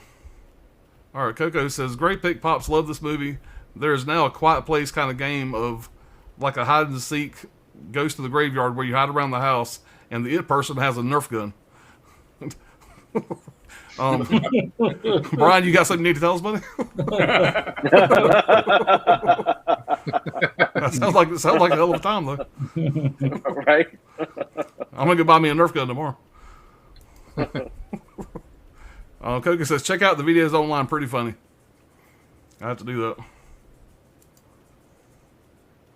All right, Joe Joker said, what's up, everybody? Scotty? The monkey. The 80s, the Lost Boys for the win. It's going to be tough. Yeah. Chris C said, the 80s, God, where can you start? They're all good. Shit, I'll put Scarface up there and Carrie and others and any other Brian De Palma. 1917 was one of those movies that kept my attention the entire time. What a great movie. Glad it got a 4K with a slip. Oh, yeah. Yeah, I do agree. What's up, Craig? What's going on, Craig? Mama Blu-ray, good evening, gentlemen. Appreciate you being here. Hey. No. Getting attacked by sex bots again. All right. Tim says, I looked it up. It was nominated for sound editing. I appreciate that, Tim. Yeah, I would think it had to at least be nominated. So, yeah, I mean, if not win the damn shit, I don't know. Yeah, it was fantastic, man. I can't say enough good things about it. Let me take that chat off. Well, guys, we are up to round 3. Moving right along. Right. So, Mr. Dirk, you are on the clock, sir. All right. Well, I don't have the damn movie. It's supposed to be here. I just saw this movie, which I can't believe I just seen it 2 weeks ago, and that is S. Craig Zoller's Dragged Across Concrete. Now, I don't have that movie, but this is it. The one Brad was showing, so this is my fill-in copy. And man, Dragged Across Concrete is I mean, it's a real bleak neo-noir crime thriller realism masterpiece, man. I mean, that's the best way I could sum that up. And I mean, the villains are like you don't know shit about them, but you know they ain't fucking around. Like right out the gate, there's a like oh shit moment that happens. I'm not gonna spoil this movie, but man, and it's like almost it's like 2 almost 3 hours, man. And it's a slow burn, but the dialogue keeps you in it. I mean, it's written well. It's a badass movie. And like I said, I can't believe I just seen it 2 weeks ago. I just ordered it, and shit should have been here. But anyway, it's like I said, written and directed by S. Craig Zoller. Got Mel Gibson, Vince Vaughn, Corey Kittles, and Michael Jai White. Jai White, yeah. Yeah, and Jennifer Carpenter. And let's see. Udo Kier. Who? Udo Kier's also in it. He has a cameo. Yeah, I was just naming. Zoller loves Udo Kier, so he'll put him in anything he can. Right. It's a Summit. It was released by Summit Incorporated in Lionsgate. If y'all want to pick that up, but yeah, I mean, it's just insane. I mean, the shit that goes down in this movie. It's like tragedy after tragedy after tragedy, and it's like it's very real in that regard. It's not a happy ending. Let me put it that way. Not for everybody, and it's kind of hard to differentiate the good guys from the bad guys. Except the one set of bad guys, they're fucking bad all the way. But the other guys, the cops are kind of dirty a little bit. But I'm not gonna go too deep into it. But great flick. That's my number 3. Hell of a flick. I'll show it off for you, Dirk. There it is. Yeah, there you go. Waiting for that shit. Hell yeah. Yeah. Yeah. It's a great movie. There's nothing but bad guys. There are no good guys. Well, it's the bad guys, and then there's bad guys, and then there's fucking really bad guys. Yeah. Right. I love what you said about the criminals, the crew, the real crew. Yeah. They're the captain of the no fucking around crew guys. Right. I mean, there's no. Yeah. And There's the movie's called Dragged Across Concrete for a reason. Yeah. It's not. Crime. It shouldn't be a crime movie. Should not be pleasant. It's crime. It's not a pretty thing. It's an ugly thing. And Right. that movie's all right. Yeah. That shit, man, is those villains though, man. They're just like they don't give a shit, dude. Like they don't give a fuck. It's Human life is nothing to these They're gentlemen. brutal as hell, man. Yeah. Great pick, Dirk. Appreciate it, man. All right, we are back around to Not Ordinary again. What you got for number 3, buddy? All right, Mike. Number 3 pick is a movie that I had high hopes for, and it completely delivered because the original. It's a sequel to original that was a big part of my what got me interested in movies, and that's Blade Runner 2049. It's not a movie that's going to have a lot of action in it. It's like the original Blade Runner. It's kind of all about the story and the cinematography, but it completely delivered with Ryan Gosling kind of like came through, although he's doing the Barbie movie now, or whatever the hell that is. Harrison Ford, Jared Leto came out in 2019, I think. What's crazy about this movie is the cinematography. It's unbelievable that they were able to keep that dark theme that goes with the original Blade Runner. In fact, the dude that did the cinematography for this won an Academy Award for it, yet he had done all of this he was a Coen Brothers cinematographer up until then and never been nominated for Academy Award. He did No Country for Old Men, he did Fargo, he did Shawshank Redemption, he did all of these things, and it was this movie that finally got him the award.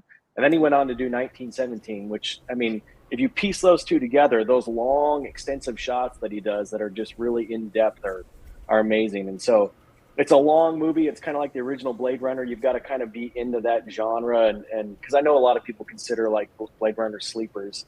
But I don't know. There's something about this movie that I thought it had a lot of it was big shoes to fill, and I was worried that it was going to totally bomb, and I think they pulled it out. I thought it was a great, well done movie. Hell of a pick, man.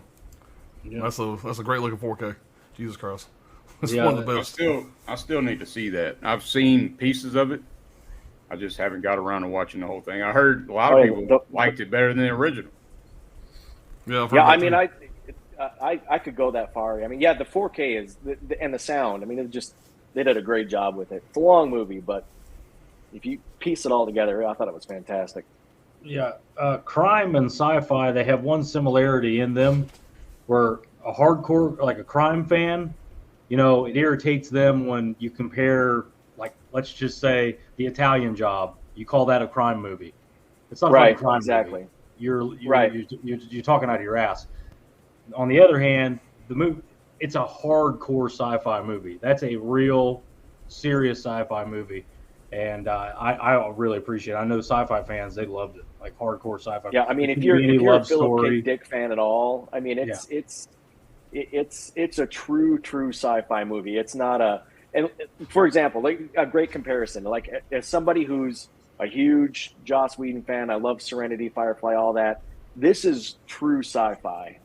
If you really kind of like take it for what it's meant to be, you can really separate. It's kind of like the fun sci-fi versus what they really envision. Yeah. Oh yeah. All right, Brad, what you got?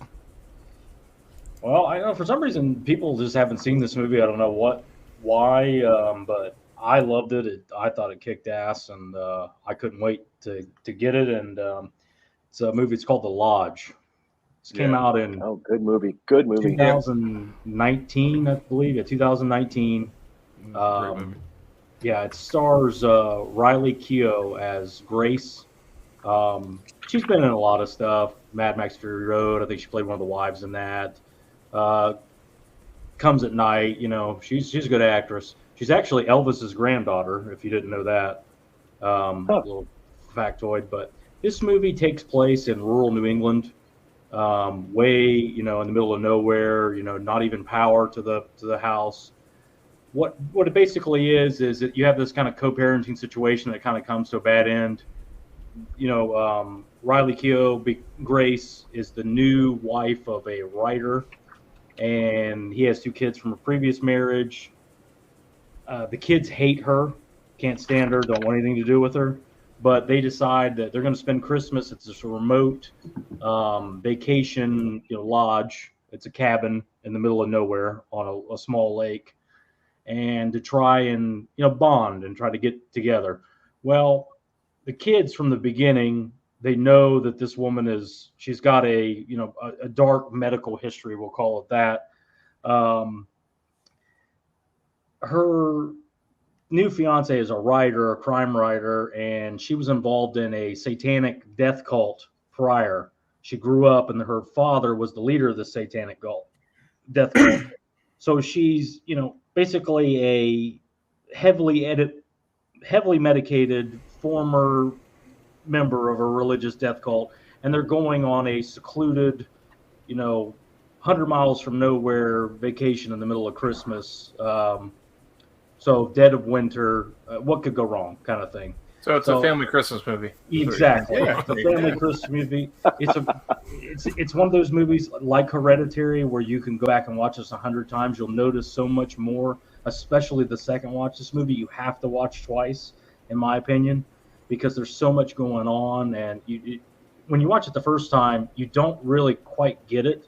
And it all snaps together, you know, at the end. And I just, there's not a lot I can say about it without getting into spoilers.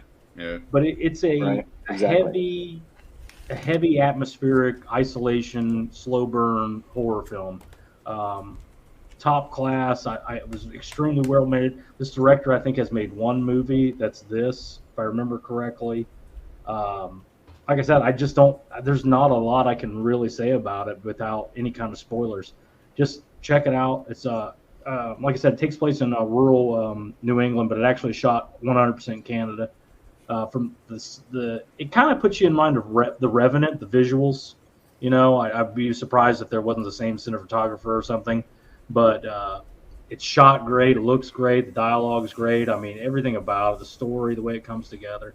Can't say enough about this movie. I think it's like $20. It's a little more expensive Blu-ray, but Again, I don't know that there's a ton of them out there, but I definitely picked this one up, and get ready to watch it twice because that's what you're going to end up doing. I need to rewatch it. I've only seen it the one time, so and I liked it, but I actually just got that this week off Hamilton book for $4.95. Oh, hell yeah! shit. There you go. Hell yeah. Yeah, the price I checked, it was just 20 on Amazon. Yeah, it's 20 on Amazon, but Yeah. Yeah, Brad told me about that $4.95. movie, and I watched it. What Brad, about 2 months ago, and something and like I'm that. texting Brad throughout the whole movie, going, "What the fuck?" And I'm like, "Yeah, I dug it, man. It had a lot of cool shit in it." yeah, that almost snuck in there as one of my picks too. Yeah.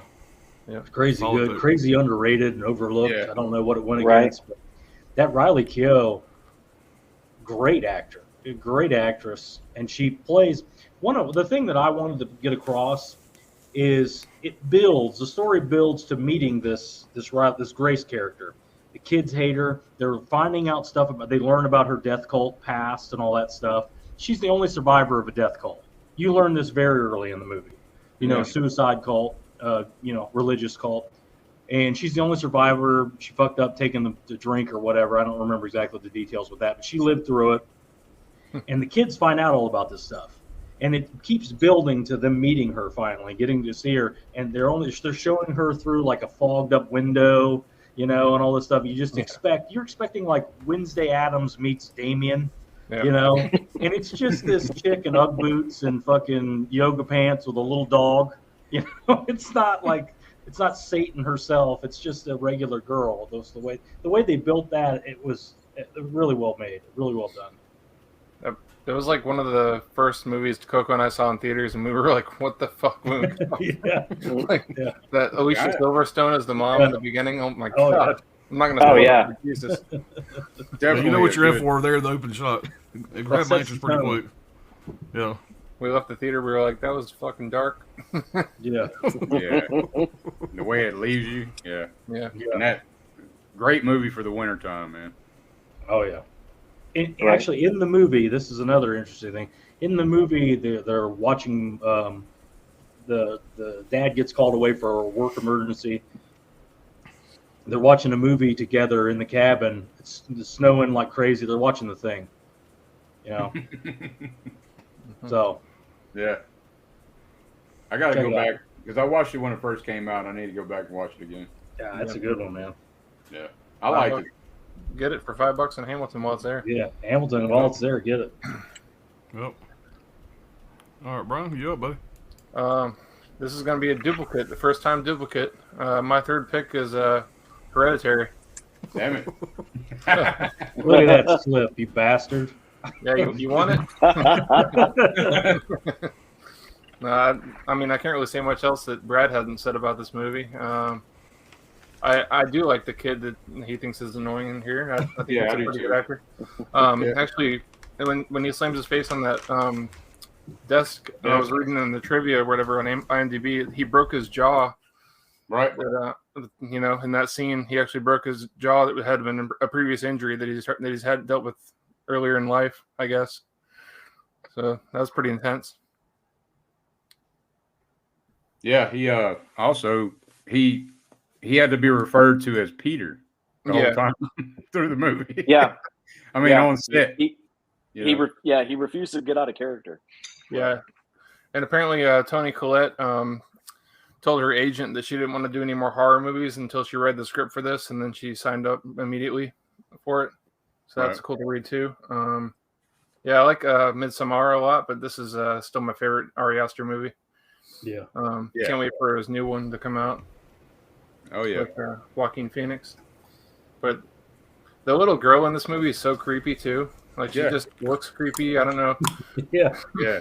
Millie Shapiro. Yeah, I mean, She's I'm not sure what she's gonna do after this, but right.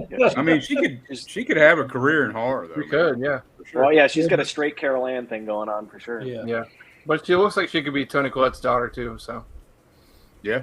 I don't know. That's Toni my Collette number has a rough time in that movie.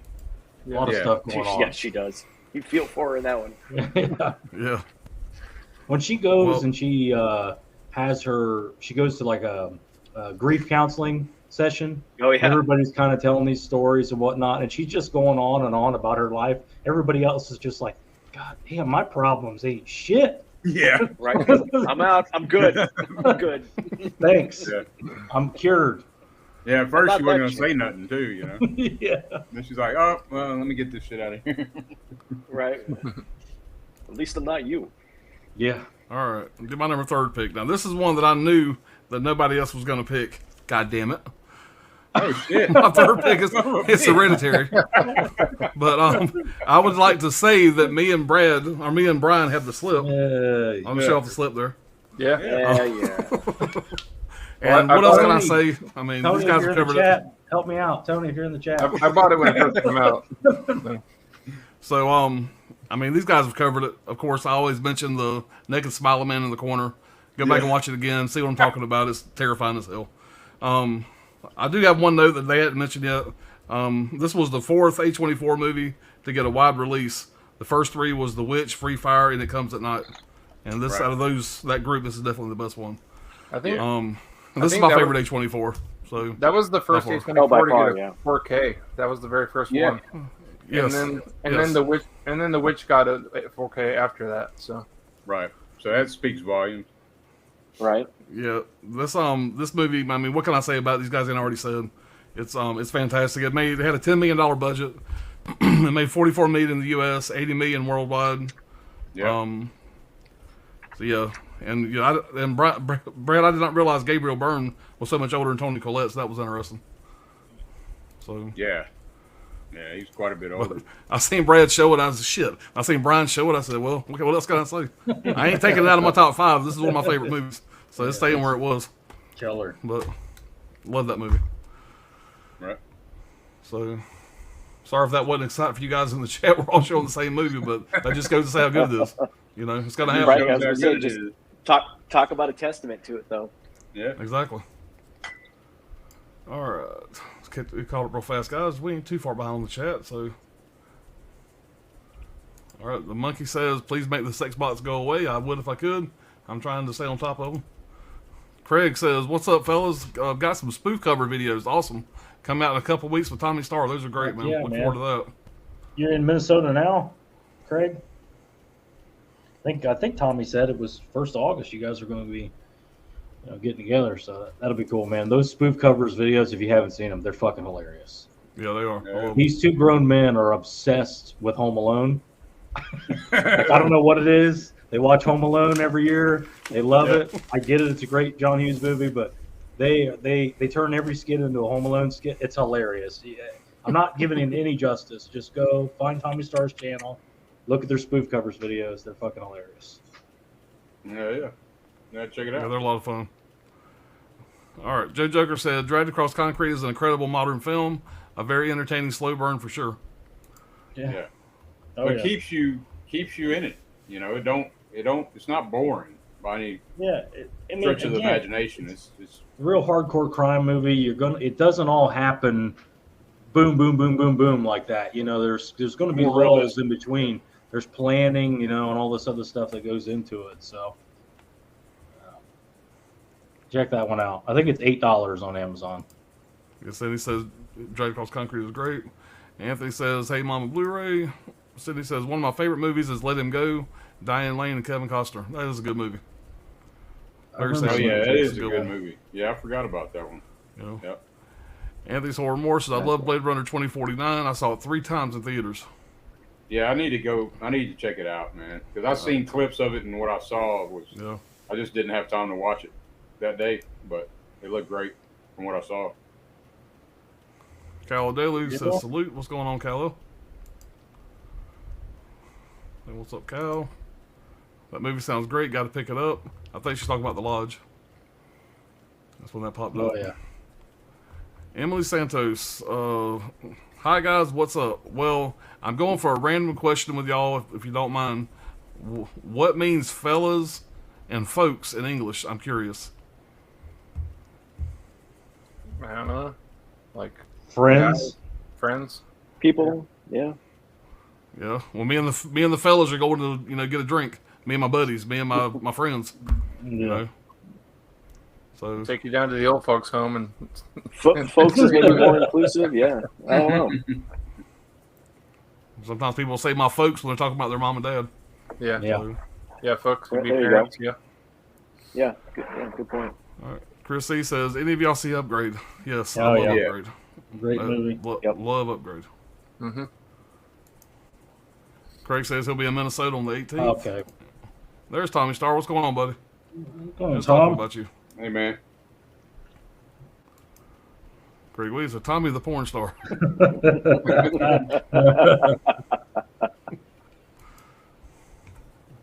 All right, guys. We are, what are we on, round 2? Mm-hmm. Our Yep. second, our Championship rounds. Right. Dirt. Sir, I'm very curious to see what you picked. What you got? Well, everybody was pulling up Hereditary, you know.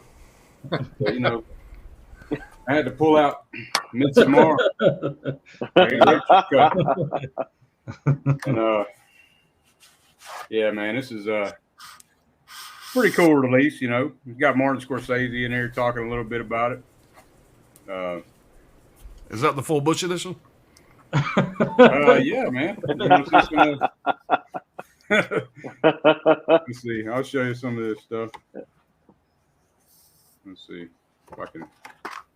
I could go for a period drink right now. Yeah. Yeah. I'm kind of screwing it all up, but I don't know. Hold on. It's a children's book. Oh yeah, it is. It really is. But no, this is. Oh, that'll haunt my dreams. Yeah.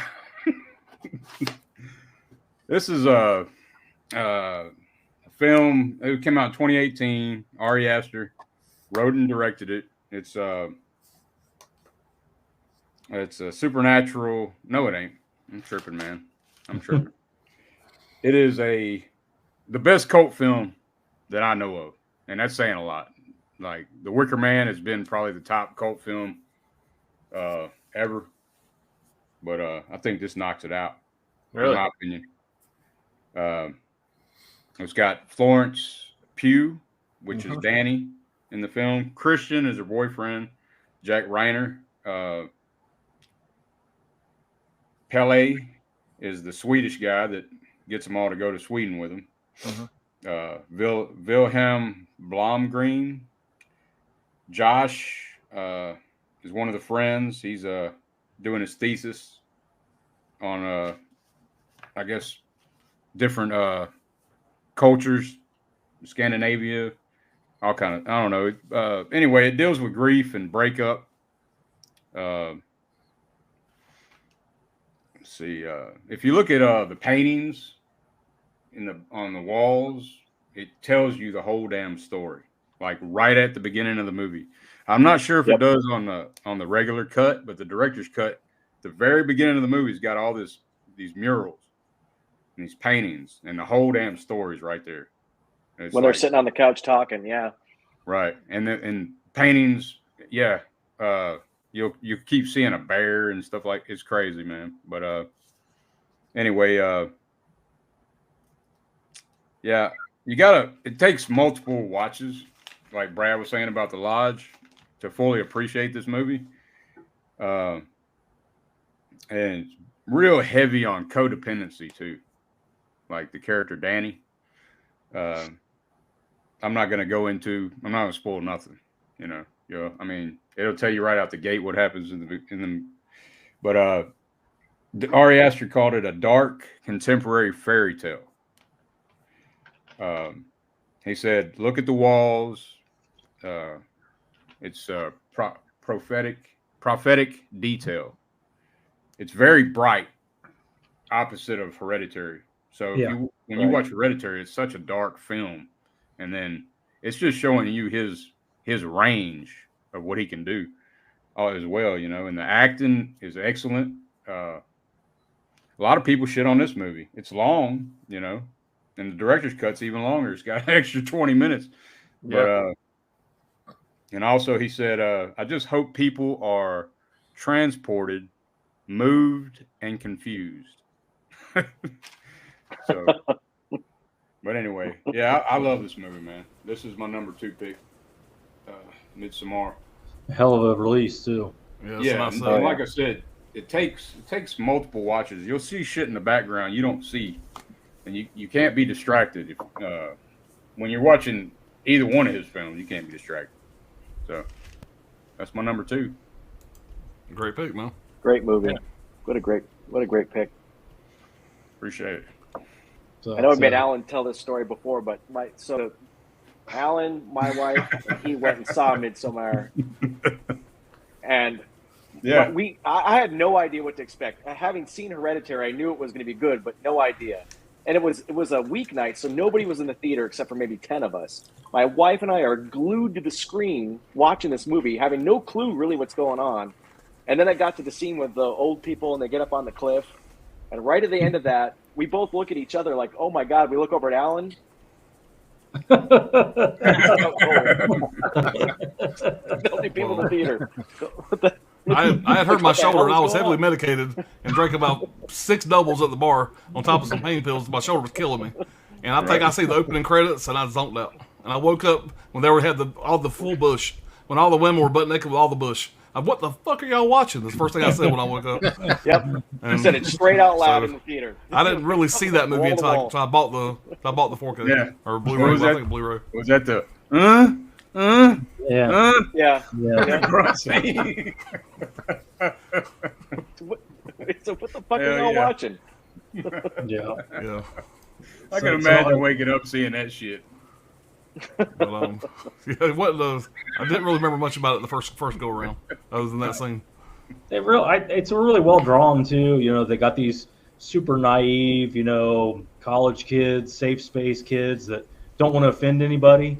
So they're over at this other culture, and there's a lot of weird shit going on. But they're like, Right. listen, we got to respect their culture. Well, I got to go with it, right? A regular adult been like, I'll tell you where we're going with it. Right the fuck out of here. Okay? Yeah. When they threw people off the fucking cliff, I'm gone. I got news for you. Done. Yeah, I know. That's a good point. Like we both said the same thing. They stuck they around. did try, after that. though. Well, let's see Yeah. where this goes. Yeah. Well, it's like I said, it's the college age kid. They've got to Right. they feel like they have to respect cultures at all costs. They don't want to offend anybody at all costs. And I thought it was well drawn the way they did that, and the cast of characters. He can't stand up to his fucking girlfriend, so of course he's just a pushover. He's going to get, the cat. It was very well drawn. I believe that those characters would fall prey to the cult, Right. Because that's what they're there for. And Pele saw that in them. Ari Aster wrote that while he was going through a breakup too. So Yeah. That's That like character Pele, he knew what the fuck was going on the whole time. right. He knew what they were in for. Right. Exactly. Yeah, he even That was a compared hell it of to a like a breakup. high school comedy And in a way. Like not a high school comedy, like what was it? What do you say? High school, kind of like the tropes where the good guy is right under the chick's nose and shit. Mm-hmm. But yeah, it's a tripped out movie. But I think as I start to age, I'm going to find me somewhere else to live before they chuck my ass off that hill. I think I'm going to relocate. Yeah, the wintertime age. You get about Right 68, out of there. you're gonna go. You know what? I think I'm gonna move to a warmer climate or something. Anywhere where they're not going to throw me off a fucking cliff. See what the cold does to you? That's why I love Michigan. All right. Well, what you got there, Ron? All right, so my number 2 pick, this kind of also comes from my childhood. It's a strange pick for me because I shouldn't have liked it. So it's a Stephen King adaptation, and those tend to go either they're really, really good or they're really, really terrible. And Stephen King himself will tell you the same thing. It's It Chapter 1. The reason why it shouldn't be a favorite of mine, because the book was a favorite of mine growing up. I read it I don't know how many times, and then I read it again in the military. It was a book that we passed around on a lot of downtime, and it actually deviates from the book quite a bit. But there was something about the way that it was written and the acting, and Bill Skarsgård playing Pennywise, just phenomenal. Again, same idea. This was like the second movie he's only ever directed. He was sort of discovered by Guillermo del Toro. This guy's Andy Muschietti. He's a Argentinian director. He directed a movie called Mama before this. I don't know if Oh, you've yeah. ever seen that, but it's Yeah. actually a pretty decent horror movie. Mama's good, man. I like Mama. Oh yeah, it's there was something about the way that this movie was done that was, I don't know, it really kind of captured that classic 80s idea, theme, plus making it a horror movie on top of it that actually was a good horror movie. Now, you know, it's had a mini series. I mean, you can't like hate Tim Curry, who's phenomenal. But just the way that they did this movie, I don't know. I was really, really surprised by it. It's definitely my number 2. Oh yeah, yeah. I mean, I don't have no complaints with those. Yeah, that almost made my top 5. That was real close. Yeah, so that's a good pick. Oh yeah. Yeah, I think everybody was, you know, a little bit remake, you know, weary, and then I think when people saw that, they really I went into it understood super they could still be skeptical. good. Yeah. Do you like that one better than the '90s one, or with Tim Curry? That's tough, man, because the Tim Curry one is the Tim Curry one's more true to the book. But given what, you know, if you take out of it what they had to work with in the 90s, yeah, you know, Plus, it was a TV movie, people, so right. People rip on that all the time, but if you take that into account, you know, for example, The Shining. Stephen King did not really like the Jack Nicholson Shining because the idea of that character was he was a normal guy that was turned crazy by the hotel, right? But if you look at the Shining miniseries that had the dude in it from Wings, it's much more true to the book, and it's much better. I think it's a much better story. But it's a TV miniseries. The miniseries. Oh hell no! Shit no! I gotta disagree. I like it, man. That's Dark's favorite movie is The Shining. Yeah, that's my favorite movie. Listen, I love them both, but if you're gonna like pick one that's closer to the book, yeah, see that. I just think Kubrick made it better. That's just my. Oh yeah, listen, I think they're both great movies on their own. But if you want to capture like what King was going for, right. I think the miniseries captures it a lot better. Yeah, I can see that. Yeah, and that was my only beef with the redo of the It's is that they really, for example, and I get it, like, and being an '80s kid, you know, I get it that they put it in the '80s, but in the book, it's in the '50s, you know, and so they made some pretty big changes. Right. Yeah, I've been in that debate before, where, you know, it's the new It versus the old It. Yeah. The thing with the old It, which I love, I prefer it, but I'll tell you why. Yeah. Tim Curry. Like Curry. Without Tim Curry in it, I would hands down would be a bigger fan of the newer one. But Tim Curry is so good in the '90s It that he puts it over the top for me. Yeah, I mean that's why for me too. That's a classic. I can't take nothing away from Skarsgård either. Yeah, he did really good too. I mean, that's his real eyes doing that weird. And it's shit, not a Tim Curry impersonation, which I liked. Yeah, which I thought was kind of cool too, because I thought that when they first started pitching this, I was like, oh, it's going to be somebody trying to do Tim Curry. But I got to give him his credit. He was on one of the late shows, and basically he just did the smile on his own that he auditioned for, and it was crazy because without any makeup, he immediately became Pennywise. It was nuts. And did the eye thing where his eyes separate. Yep. And with his lip, he like rolled his lip down. I was terrified. Yeah. That's creepy shit. Yeah, I don't know, man.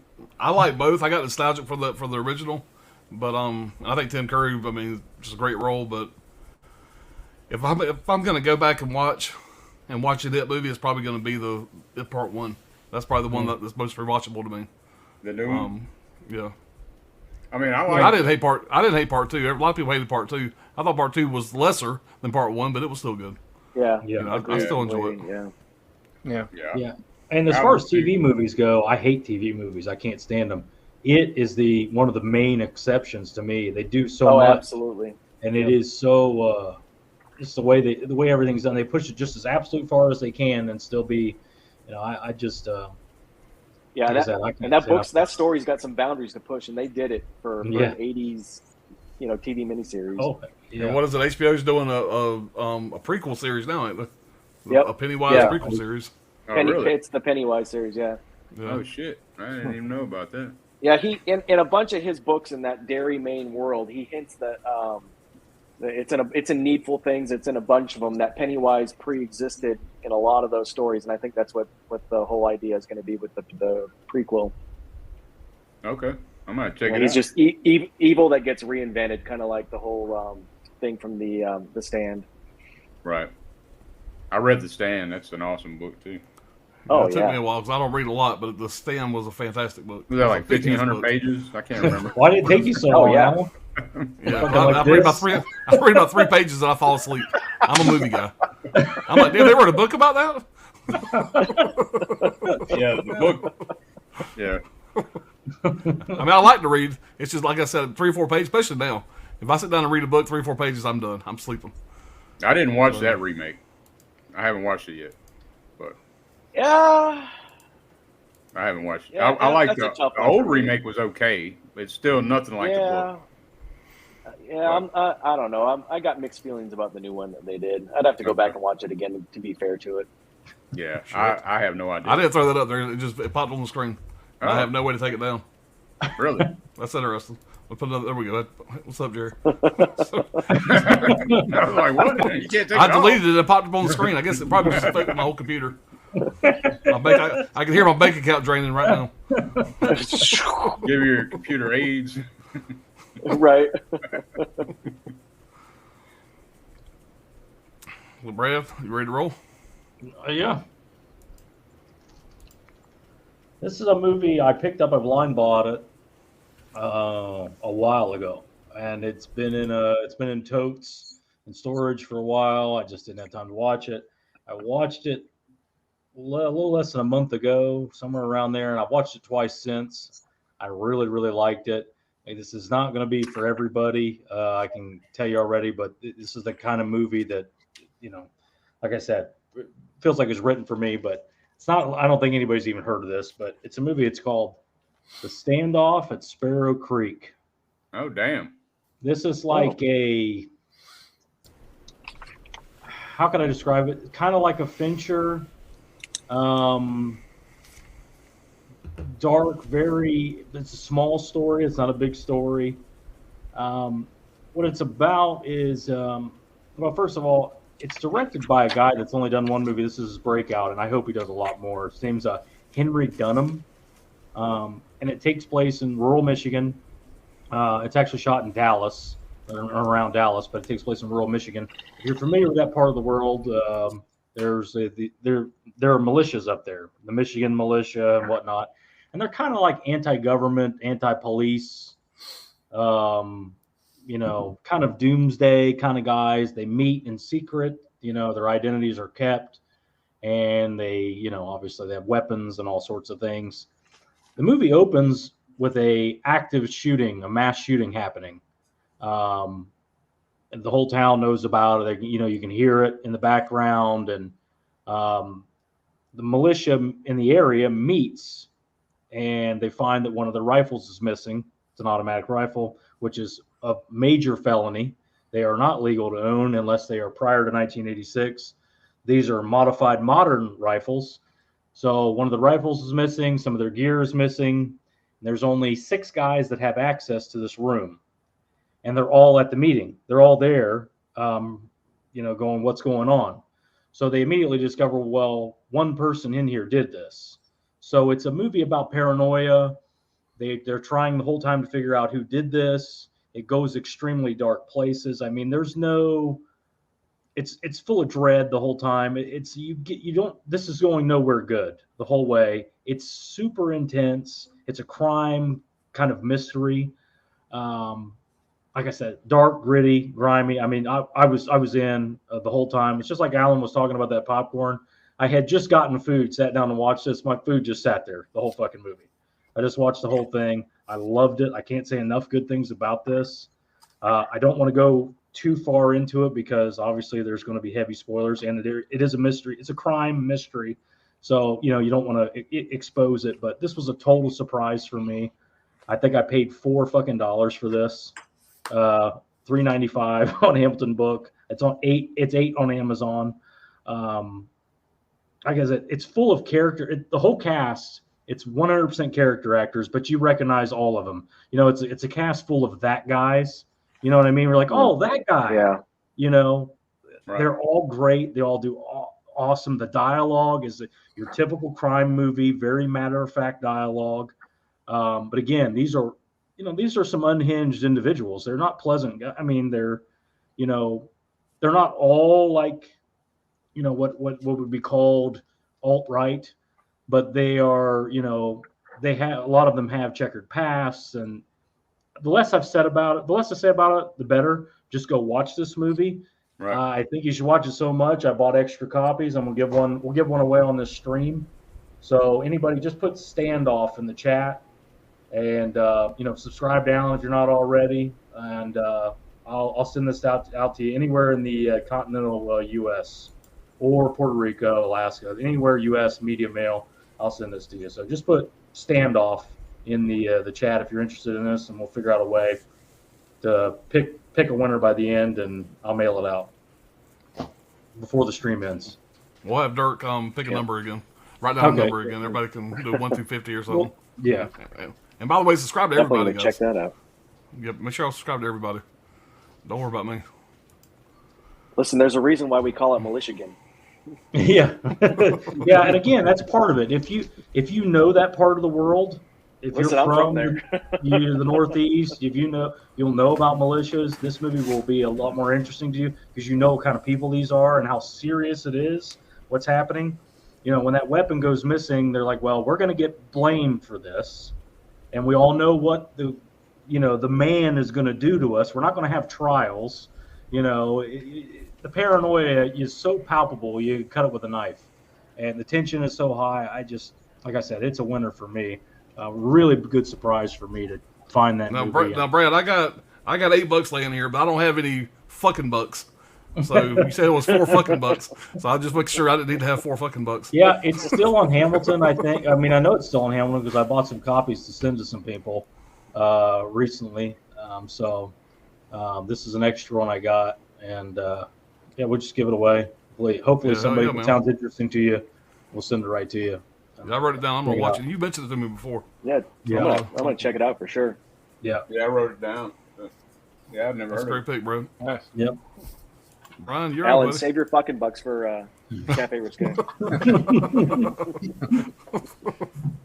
My number 2 pick was one that directed by my favorite director, Robert Rodriguez. This is a collaboration with James Cameron, who wrote the screenplay for this movie, and that's Elita Battle Angel. Okay. I've heard a lot about that, man. I've been meaning to see it. Yeah, from 2019.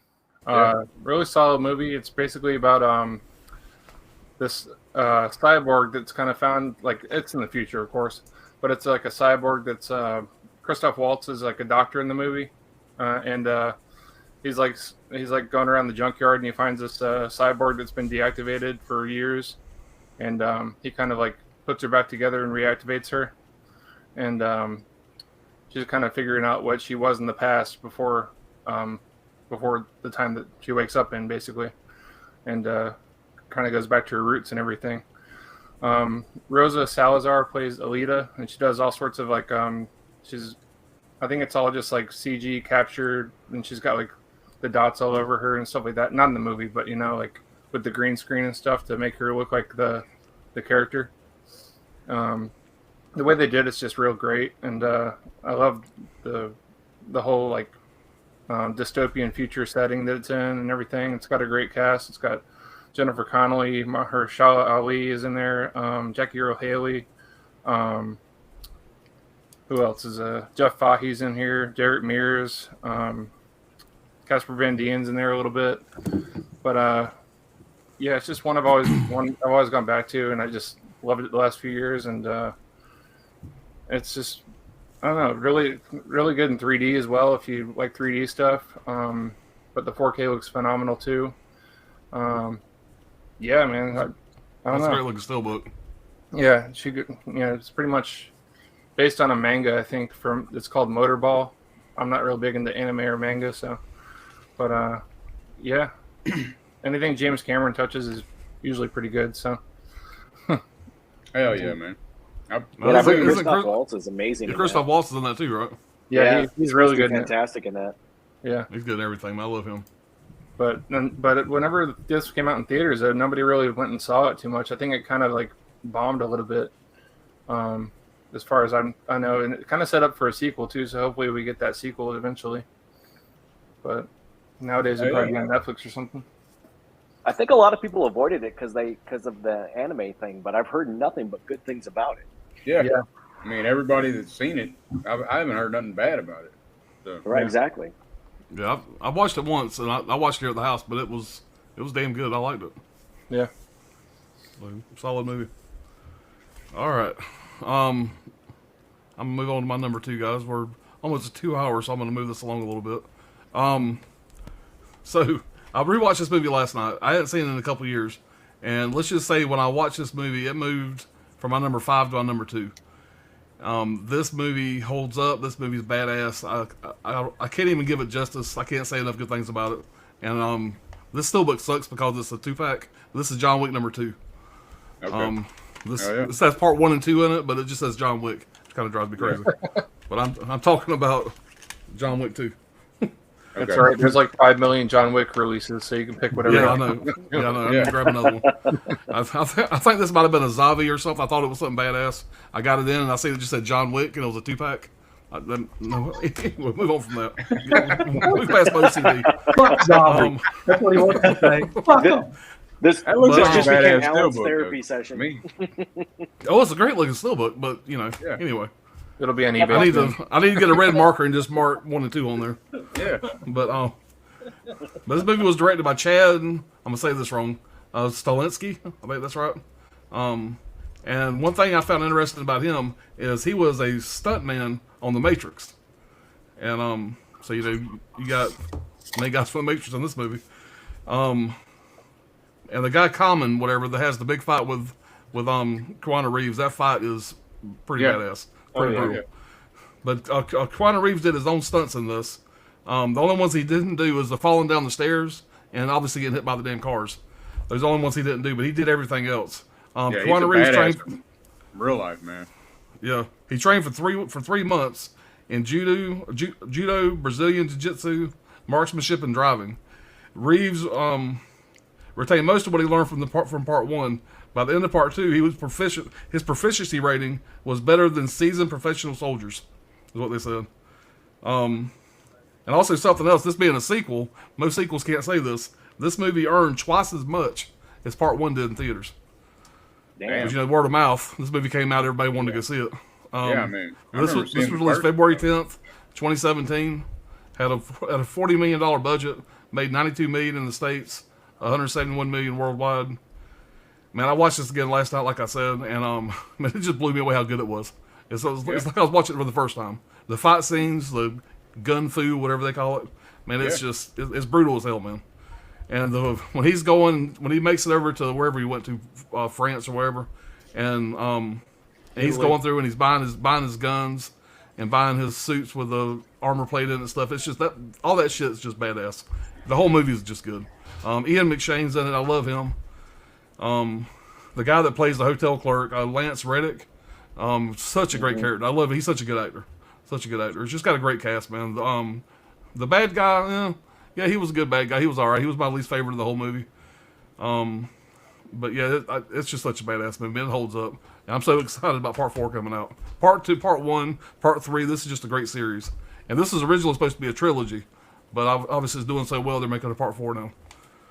So, but that is my number 2. And like I said, it was going to be my number 5 until last night. So much. Well, I kicked myself out of the string.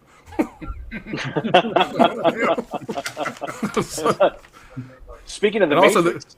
Also the kill count. The kill count in this movie was 116. 116 people died. Yeah. That's a lot of The death. crazy thing about John Wick to me is that after the first one, I kept thinking, like, how could they improve on this story? It's the same idea. Yeah. And then 2, and even like 3, it's like, all right, it's Keanu Reeves and basically kicking everybody's ass, but it just gets better and better. It does. And something else I noticed this before, but I kind of remembered it last night watching it again.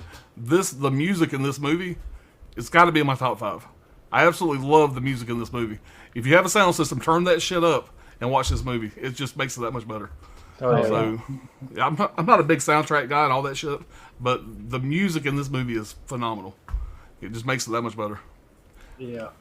So, Have you ever seen Keanu Reeves when on the call goes out? When the call goes out that John Wick has got a price on him, and everywhere he goes, there's hitmen, and he's just like the pencil and the sumo guy and all that stuff. yeah. I love that bit. He's just shooting the sumo guy. You finally gets on top of his head. He still don't die right away. Right. Yeah. Have you ever seen him at the gun range? Mm. Like on videos?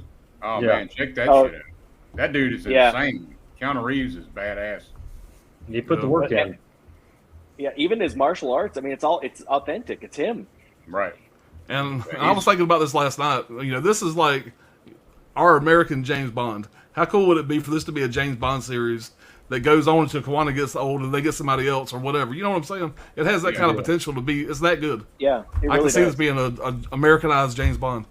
Right. You know, so to speak. But For sure. I don't know. I'm a He's huge fan, badass. man. No doubt. I can throw it again right now, watch it again, and still enjoy it. It's just it's that good. So, all right, let's see. We caught up here. I think that's where we left off at. The monkey said, "Question to you 5: should they re-release the Golden Girls in 4K?" I guess so. Why not? Sure. I mean, my mother, she'd appreciate that. Yeah. You got 5 guys admitting they don't want to watch it. What? No. Video Man and Gizmo. You must borrow Who's Set from Johnny's and check it out. Made in 2016. It would be on all your lists today if you had seen it. You know, Johnny lives about 7 hours away from me. I have to get him to mail that to me when he's done with it. Let me borrow it. But yeah, I'm interested, man. Tommy Starr said, "Never seen Midsommar, but it looks so bizarre." Oh man. Yeah, bizarre and it's doesn't not- really explain A lot it. of people could like talk about it as a horror, man, but it's not really a horror movie to me. It's not a horror movie. No. Not I to don't me, think it it ain't. is. It's a Swedish reality. Yeah. Exactly. It's a day in the life of Sweden. Come to Sweden. Our city says, another one of my favorites is The Little Things, Denzel Washington, Jared Leto, and Rami Malek. Great movie. Yeah, I enjoyed that movie. It was all I right. enjoyed it, but I think it fell apart at the end. Yeah. I think it fell apart the second Jared Leto was on screen and he looked. There's the killer. And he's like everybody Right. else is looking Okay, I know normal. what you're talking Here's about. Jared Leto with Yeah. this like, I don't know what the fuck makeup they put on him. It was just like Jesus. He looks like the bad guy from oh god, the Arnold movie, The Last Action Hero. The Oh, axe yeah. murderer. Oh, right. That's what he fucking looks like, and it's like, of course that's the killer. You know? Yeah, it was like no mystery to that shit. Yeah. All right, Jerry saying, what's up? Thank you, Jerry. Chris says, I'm reading King's books in publication order, so I'm 100 pages into Carrie. I've read probably about half. Well, I ain't gonna say half. I've read probably up until I haven't read any of his new stuff, whatever. I would say up to about the mid '90s. I read everything he put out. Yeah, he's got some good ones. Chris said my mother had some of his hardbacks. Cindy said the Standoff was very slow, but a good one. Yep.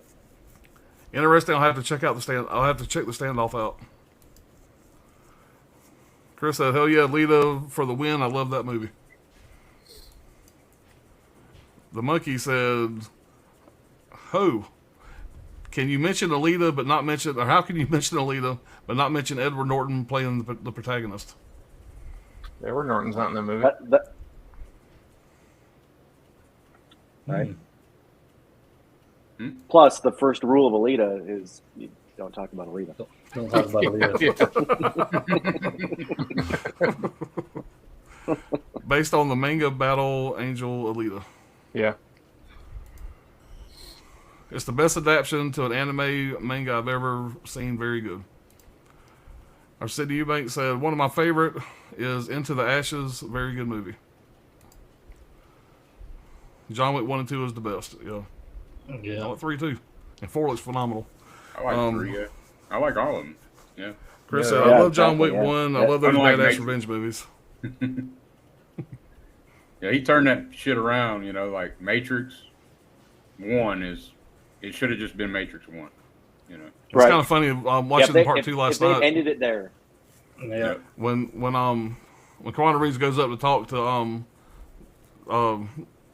Morpheus, I'm drawing a blank, but Lawrence when he Fishburne. Lawrence Fishburne, he's talking to him. And he's like, "You have a choice to make." It's almost like he's reversing the role from the Matrix, making him, it's kind of reminding me of the scene, from the Matrix. He's telling me he has a choice to make. So, kind of noticed that last night. Or whatever the hell his name is.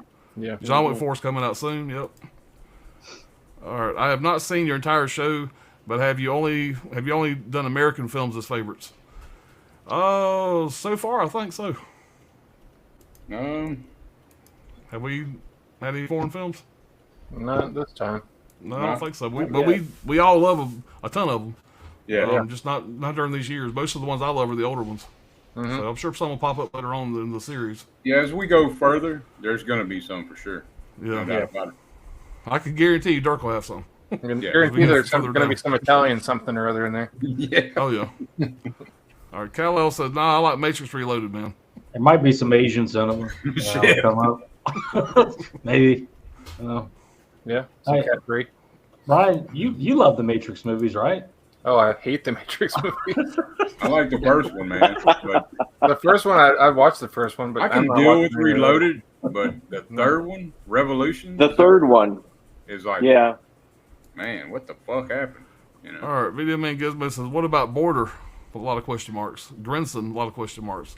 I'm sure they're great. I just hadn't seen them yet, so I couldn't put them on my list. I just hadn't seen them yet, but I'll definitely it's- check them out. Yeah, definitely what we've seen. So Yeah. All right. The monkey said Battle Royale. Yeah. I think that's older than yeah, this group. It's before 2016, right? Yeah. right. Yeah. Yeah. All right. We're going to jump into the big round, guys. This is our number one from 2016, 2020. Dirk, it's the big one. Make it count. Number one, pressure. man. And surprise, surprise, motherfuckers. Hereditary. No way. Nice. I got the slip. Oh, you got a slip too. Nice. Of course. Nah, man, I'm gonna read this shit. I wrote it, so I'm gonna read it. So Look over Dirk's right shoulder when he leans back. You might get a clue of what he picked.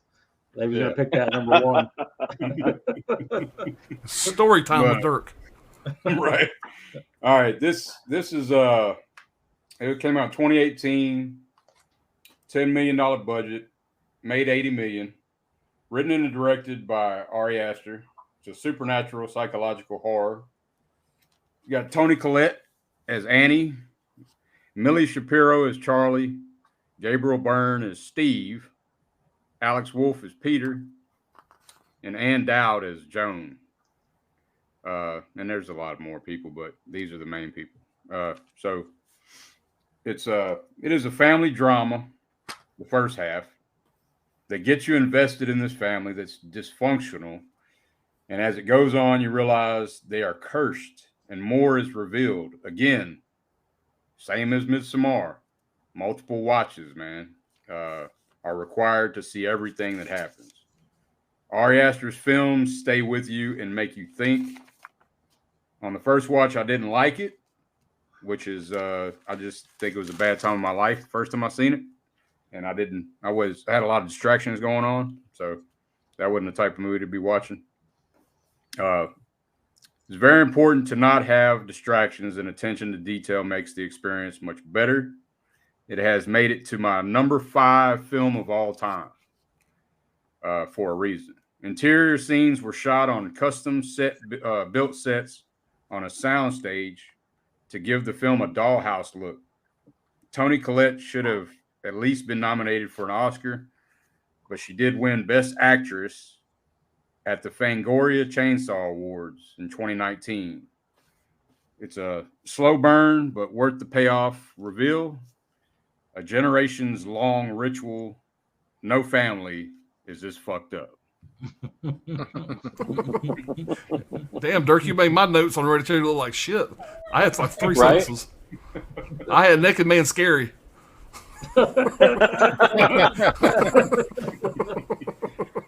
That was awesome, man.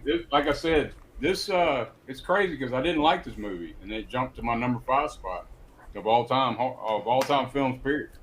So Well, I originally loved it rewatching just because it scared me so much. And most Yeah. movies don't scare me like that, you know? Yeah, rewatching it last night, I got this fucking cold fucking chill. I'm not gonna say this part if anybody hadn't seen it. I don't want to ruin it, but there's one part, and it's in the last 20 minutes of the film, and that's what it makes it great to me, man. It's like character driven. Yeah. You know? Yeah. It's gets you invested in Exactly. Yeah. Yeah. But a lot of people shit on it. I'm just like, what the hell? But it's, I don't get it either. It's funny to me. There's such a split camp on who likes Midsommar better, who likes that better. Back and forth. Yeah. I'm definitely 100% Hereditary. But I like Midsommar, and I've liked it more the couple times I've watched it since the original time I passed out. But Hereditary from the get go has been my favorite. It's my favorite A24, not just out of those two. right. It's also one of the great. I don't know about other people. I'm also involved in the real estate business, but the houses in a horror movie, it make it memorable. Like I just watched this movie Orphan recently. Mm-hmm. It's a great horror movie house. Yeah. Hereditary, same thing. That's a great, the piece of property that they picked was perfect for it. Right. Yep. And it, was originally supposed to be in the snow. It was supposed to be like a snow setting. Right. Exactly. Yeah. Yep. Ari Aster also said it's a family tragedy that curdles into a nightmare. Yeah, That's I read like that. one of his quotes. Fucking crazy ass nightmare for sure. Oh, Well, I think it's safe to say that Hereditary has won the night. That's that one has popped up. That's been the only repeat we've had. Surprisingly. Oh, wait till everybody gets their number one. They're all going to pull this. So I mean, wait till it goes around. This will come up every time. Right. Well, I'm sure that's exactly what Dr. Ordinary is fixing to pull. Dirt Now was a great number Yep. one, man. Yeah, it's oh, go ahead. My bad. Yeah. No, I was going to say I can't even make this shit up because my number one is Hereditary. Nice. Round robin, I like it. I mean, I'm not going to rehash what everybody's already said, but it's so cutting my teeth on horror movies. I've been a horror fan since day one. I'm a huge Sam Raimi fan. All the possession movies. Right. And what's crazy is at this core, it really is just a possession movie, but it turns it completely on its head by pulling in that family element. It's not. It takes you by surprise that you go, oh yeah, this is a horror movie where they're cursed and possessed, but you get no sense of that. And then Toni Collette, remember Toni, this is like the chick that was the mom in Sixth Sense. Yeah. The Fright Night, remake, Toni, and it's like she's a completely different person. You just kind of forget that that's Toni Collette at all. Right. But really the thing that got me with this movie is not expecting anything. That very, very opening scene, that cinematography of starting in the dollhouse, and then zooming out. I was like, that instantly, I was hooked. I was like, damn, this is going to be something different. You're damn right, man. So it's it really did that. Just that one scene, let you knew that you're watching something where somebody was taking something that was like a classic idea and making it something completely different. So it's my number one pick of the last 5 years, hands down. Hell yeah, man. Hell yeah. Yeah, I'm very excited that Hereditary's got so much left tonight. That's awesome. Everybody I actually thought that maybe I was the only one that was going to pick it. I was wrong. Everybody You should have known better. Right? Everybody's putting number one. Come on, Brad. I'm like 5. It's all right. I like it. It's okay. Yeah, It's all fine. right. These other movies I can't better, stand fucking Alex Wolf, with his bitch ass. Right? Right? Fucking mole having ass. Right? Mole. Your fucking head. Oh, we're all head fell off. possessed. My Get over sister it. lost her head. Boo-hoo. Get over it, bitch. All right, Brad, you're up, there's one buddy. part we haven't mentioned in it with Hereditary, when the whiny little bitch ass kid is smoking weed, talking to his friends, right, like to blow the weed out of his window. You can see the point of view, the breath coming out that people are watching from outside, that are watching the house. Yeah. I just noticed that last. I've seen it too. You could watch this movie a dozen times and still pick up You're on gonna new see things. some more shit. Yeah. infinitely. I never noticed rewatchable. that, so I need to watch it again now. Yeah, when he's in his bedroom upstairs, he's smoking weed, texting with his friends. When the shots of him from the outside, the exterior shots of that window, you can see breath coming up, Yep. people watching. You know, so they're always there in the background, and Right. if you look close, you can find them in other scenes. But Did you notice the grandma, the picture of the grandma too? How dark her eyes were in one picture where she's feeding the baby. yeah, there's some dude. I mean, There's like, so much shit going on. Toni Collette's sculpting, like her little like sculptures that she does, are so fucking creepy. She does a sculpture where she's breastfeeding her daughter, and her mom is right there pulling her breast out to help breastfeed. Yeah, like she's always trying to literally help. You know, like it's just it's crazy good. Talk about some undertones. Yeah. Right. Well, my number one was going to come to no surprise to the people that are on this stream, but this is my all-time number one favorite movie. It's really not even close. It's Dragged Across Concrete. Yeah. I could watch this movie every day, and I'd get tired of it. I love it. It's the kind of movie that's made for me. Hardcore crime movie. If there was a dictionary definition, it would be this movie. Like I said, like it's mentioned before, the criminals pictured here are utterly unhinged, 1000% serious. It's not a game. There's not one joke. They're not buddies. It's not a party. They're serious professionals, and it's played deadpan. I mean, the title "Dragged Across Concrete" should let you know, but again, it's directed by S. Craig Zoller. Love that guy. I wish he did. Wish he did made movies every year. Supposed to take place in New York City. It actually is shot in Toronto, but does pretty well looking that way. But I'm gonna do a little reading, a little story time here. The story follows a senior detective played by Mel Gibson and a recently released convict played by Tory Kittles. And Tory Kittle's character gets out of prison, comes home to find his mother is now a drug-addicted prostitute. All this is going on in the same house where his crippled brother, much younger brother, lives, and immediately decides that, well, I can't go get a job at Wendy's. I got to make some money. Yeah. Because this shit's got to change. I got to take care of my family. And so he goes straight back to crime. Mel Gibson's character and his partner, played by Vince Vaughn, are police detectives, and they are suspended for 6 weeks without pay over a brutality claim. They both have some financial issues and decide that they need to do anything possible to make some money. Not necessarily crime, but you'll find all that in the movie when you watch it. Of course, they get a lot more than they bargained for. It doesn't go as easy as they thought it was going to be. And the stories of the Toni Kittle's character and the Mel Gibson character, these are the main characters, and the stories intersect, of course. Right. Like I said, this is a serious hardcore crime movie. You look up crime movie in the dictionary, this is what you come up. It has that direct crime film dialogue, like, let's say, Thief, before Michael Mann went Hollywood. It's a similar kind of dialogue where, they're very matter of fact. They're not chit-chatting, okay? They're communicating to get a task across. There's not a lot of, middle words used. It's not a light conversation, any of it, because it's all business. It's all crime. The details in writing is really what draws me. Again, I'll say 1,000 times, the criminals are so well drawn.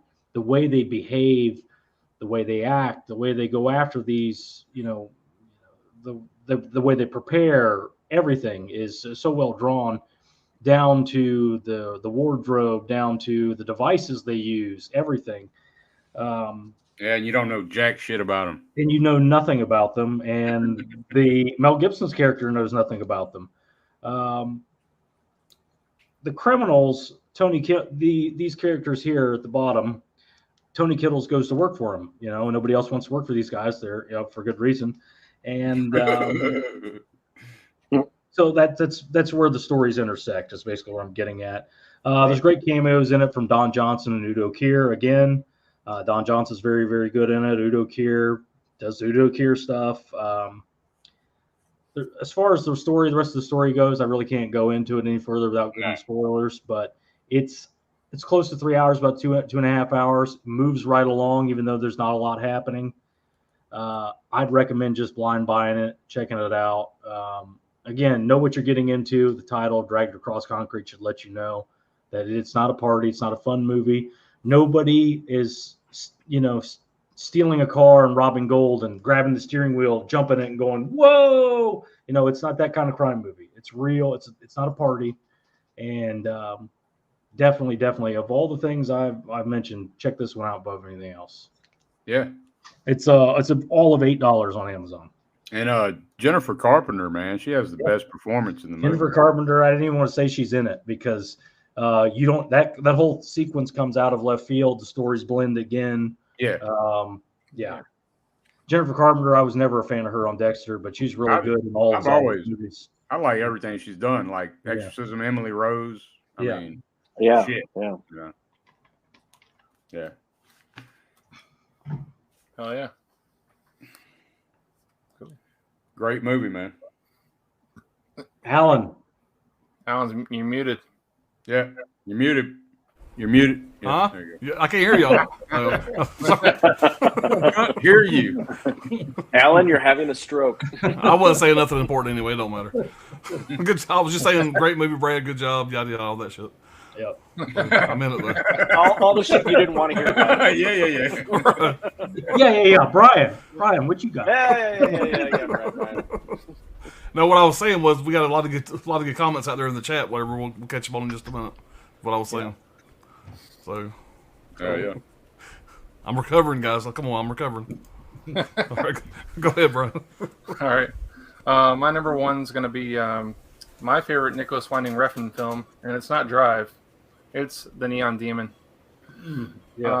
This movie is about Elle Fanning's character. She's a young, aspiring model, and it just shows like how crazy the modeling agency is kind of a stretch, but the modeling agency can be, I guess, in Los Angeles. And Christina Hendricks is in there. She plays like the modeling agency, like the head of the modeling agency, kind of like directing the girls and stuff like that. You also got Keanu Reeves in here randomly as a landlord of the apartment that Elle Fanning's character stays at. He's kind of ridiculous in it. He's kind of an asshole in it, actually. But landlords. Yeah. But this is just a wild movie. It starts off and straight up just like a modeling type of movie, and then it just unhinges itself and just goes like this really artsy, like weird, crazy. I don't know. There's cannibalism in here. There's like necrophilia in this movie. It's really gory and random. Jenna Malone her character in this movie is insane. This was shot in chronological order when they filmed it, so that's pretty cool to know. There was a scene that I was reading that Elle Fanning. There was this scene in the beginning of the movie when her eyes are open so long that her contact lenses from the light, the modeling lights, like burned into her retinas of her eye. So I don't know, man. Damn. Have you guys seen this movie at all? I haven't seen it. I haven't seen it. I've seen it. You've seen it? Yeah, I saw it. Yeah, I just think it's just nuts, especially like the last 30-40 minutes of it. It just goes off the walls, and I don't want to spoil anything with it, but I don't know how to explain it really. There's stuff. Yeah, you have to see it. You have to see it. If you like Drive and Only God Forgives from Nicholas Winding Refn, he's got an amazing score in here by I think that's a hell of a release. Cliff Martinez. Yeah, this is a German media book edition. Okay. Hell yeah. Did you book? Nice. I can't show the images inside here because there's nudity in there. So, it's okay. YouTube says okay. Solid movie, man. I saw this in theaters and I was like, whoa! I didn't know what I was getting into because the trailer just didn't really show too much. But what is it? Is it like a horror? Yeah, it's a horror. Definitely a horror. Okay. Yeah. Just check it out. Hell yeah. Sound like it'd be up my alley. Shit. Yeah, you'd like I wrote it down, man. I never seen it, but I'm Definitely check it out. It's on I've never Amazon seen it. I've Prime, heard too. good things about it, but I've never seen it. Yeah. Dirk, It's a you'd wild love movie. Only God Forgives too. You'd love that one. With, Yeah. same guy, but it's Cool. also right up your alley. All right, I'm gonna do my number one here. So when I was doing my top 5, I really only had to do a top 4 because I already knew what number 1 was. I wrote that one down, then I had to figure out the other 4. This movie, when I seen it, absolutely fell in love with it. I still love it. Let's put it this way: when I watch the Academy Awards, I usually don't get pissed off. But with this movie here, I was like, okay, if this don't win everything, I'm gonna beat somebody's ass. That's how I feel. That's how much I love this fucking movie when it came out. And I'm talking about Joker. Yeah. This movie absolutely blew me away. I love Joaquin Phoenix. I loved him going into this, and what he does with this character is one of the most impressive jobs I've ever seen a character get into a role. I mean, halfway through the movie, I had to say, okay, this guy's really not crazy. He's just playing a part. He did it so well. He was nominated 3 times before for awards, but he didn't win. He was nominated for Best Actor for Walk the Line and The Master. He was also nominated for Best Supporting Actor in The Gladiator. He did win Best Actor for this, but unfortunately, the movie didn't win Best Picture that year. That award went to Parasite, which I do like Parasite, but I mean, come on, you kidding me? Joaquin lost 52 pounds for this role, and they said on set whatever that he was so in this character that it was creepy, and him and Robert De Niro, they didn't spend a lot of time together unless they were doing their scenes. They did have a little bit of problems in the very beginning, but Joaquin Phoenix kind of, Robert De Niro really believes in doing like a table read. Joaquin Phoenix didn't, but because it's Robert De Niro, he gave in. And later on, he did admit Robert De Niro was his favorite actor and that kind of stuff, whatever. But he was kind of the one that got him back into acting, him and his brother, River Phoenix. But he said that Robert De Niro said that he's a strange dude, but has mad respect for his skills. He got into the character. He had nothing but good things to say about him. If you hadn't seen this movie, I mean, let's put it this way. All the posters in my room, I got like 13 posters. They're all old classic movies. This is the only modern movie that I have on my wall. That's how much I liked it. Hell yeah. Just mad respect for what he did with his role. And those stairs at the very end, when he finally reveals the full Joker get-up, and he goes down the stairs with the music, they say that those stairs in real life now are not quite as popular, but almost as popular for people to go see, like the Rocky Steps in Philadelphia. People make trips to do those steps just from this movie. So that's pretty cool. But it came out October 4th, 2019. Had a $55 million budget, made $335 million in the U.S., and this sumbitch made over $1 billion worldwide. It was the first R-rated movie to make $1 billion worldwide, by the way. Let's work on anything else. Nominated for 11 Academy Awards, the most of any film in the Oscars that year. I think that's it, guys. But yeah, I love it. You can't tell. That is my number one, and like I said, that was an easy pick. Oh yeah, that was one of my honorable mentions. It's crazy for somebody that in their professional life kind of works with a lot of people that struggle with mental health issues. I mean, I don't know who was coaching him, but he nailed it. And what's really crazy to me about this movie is the dude that directed this is the guy that directed The Hangovers, Road Trip, Old School. Yeah. You know, I mean, Bradley Cooper was one of the producers, like from The Hangover. So, talk about a dark movie from a director. I mean, you talk about actors and their versatility, but what like versatility in a director to be able to go from directing Old School to this super super dark movie. Oh yeah, and they're officially making a sequel. Of course, it made $1 billion. Of course, they're gonna make a sequel, but they're making a sequel, and I'm pretty excited. Hope it doesn't mess with the first one. I mean, I hope it still is. Yeah. It's good. It's a more realistic portrayal, I guess you'd say. And I really wish that his character would have carried over into the Pattinson universe. If that would have been the bad guy, I'd have been so much more excited. To me, that was a big disappointment in that. But I don't think Joaquin Phoenix wanted to be the Joker for 10 years. You know what I mean? But then again, they threw enough money at him. He's doing a sequel now. Money talks. Ton of money. He's extremely method too, right? Yeah, he's a weird dude, man. In real life, he's a weird dude. A method actor.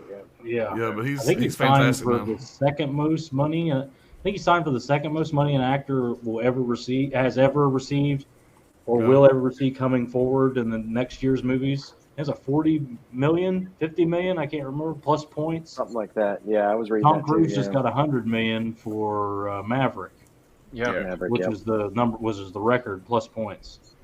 So Have y'all seen that one with him? I was never really there. Or yeah, I saw it. Yeah. Yeah, I have. Okay, I haven't seen it yet. It looks weird.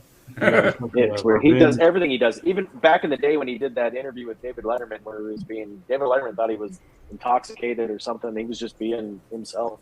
Yeah, He I was like on that how they Sheen. did the tie-in with the Wayne family. You know, he goes to see the Wayne family. He believes he's Batman's brother, and that makes so much sense going forward. You know, I believe it's going to make so much sense going forward. All right, I'm catching on the chat, guys, and we're gonna go around really fast and do our honorable mentions. We probably won't go into much detail on these because we have been going for 2.5 hours. You know, I got a early morning, so we're gonna go through the honorable mentions once I catch up on the chat. But you know, it's hard to do a top 5, and I kind of wanted to do a couple honorable mentions just so we could give some other movies some love. You know, just make it a little easier on us. Let me go back here. I'm curious what y'all's are. Yeah, me too. All right. I think this is where we left off at. All right, check out Grinson. If you don't like it, I will do a nude show on my channel without telling my girlfriend. I promise I will be single after doing that. Okay. Grinson, huh? All right, I'm gonna write it down. We'll check it out. All right. So if we don't watch it, you won't do the nude show. Right? Okay. That's what I picked up on too.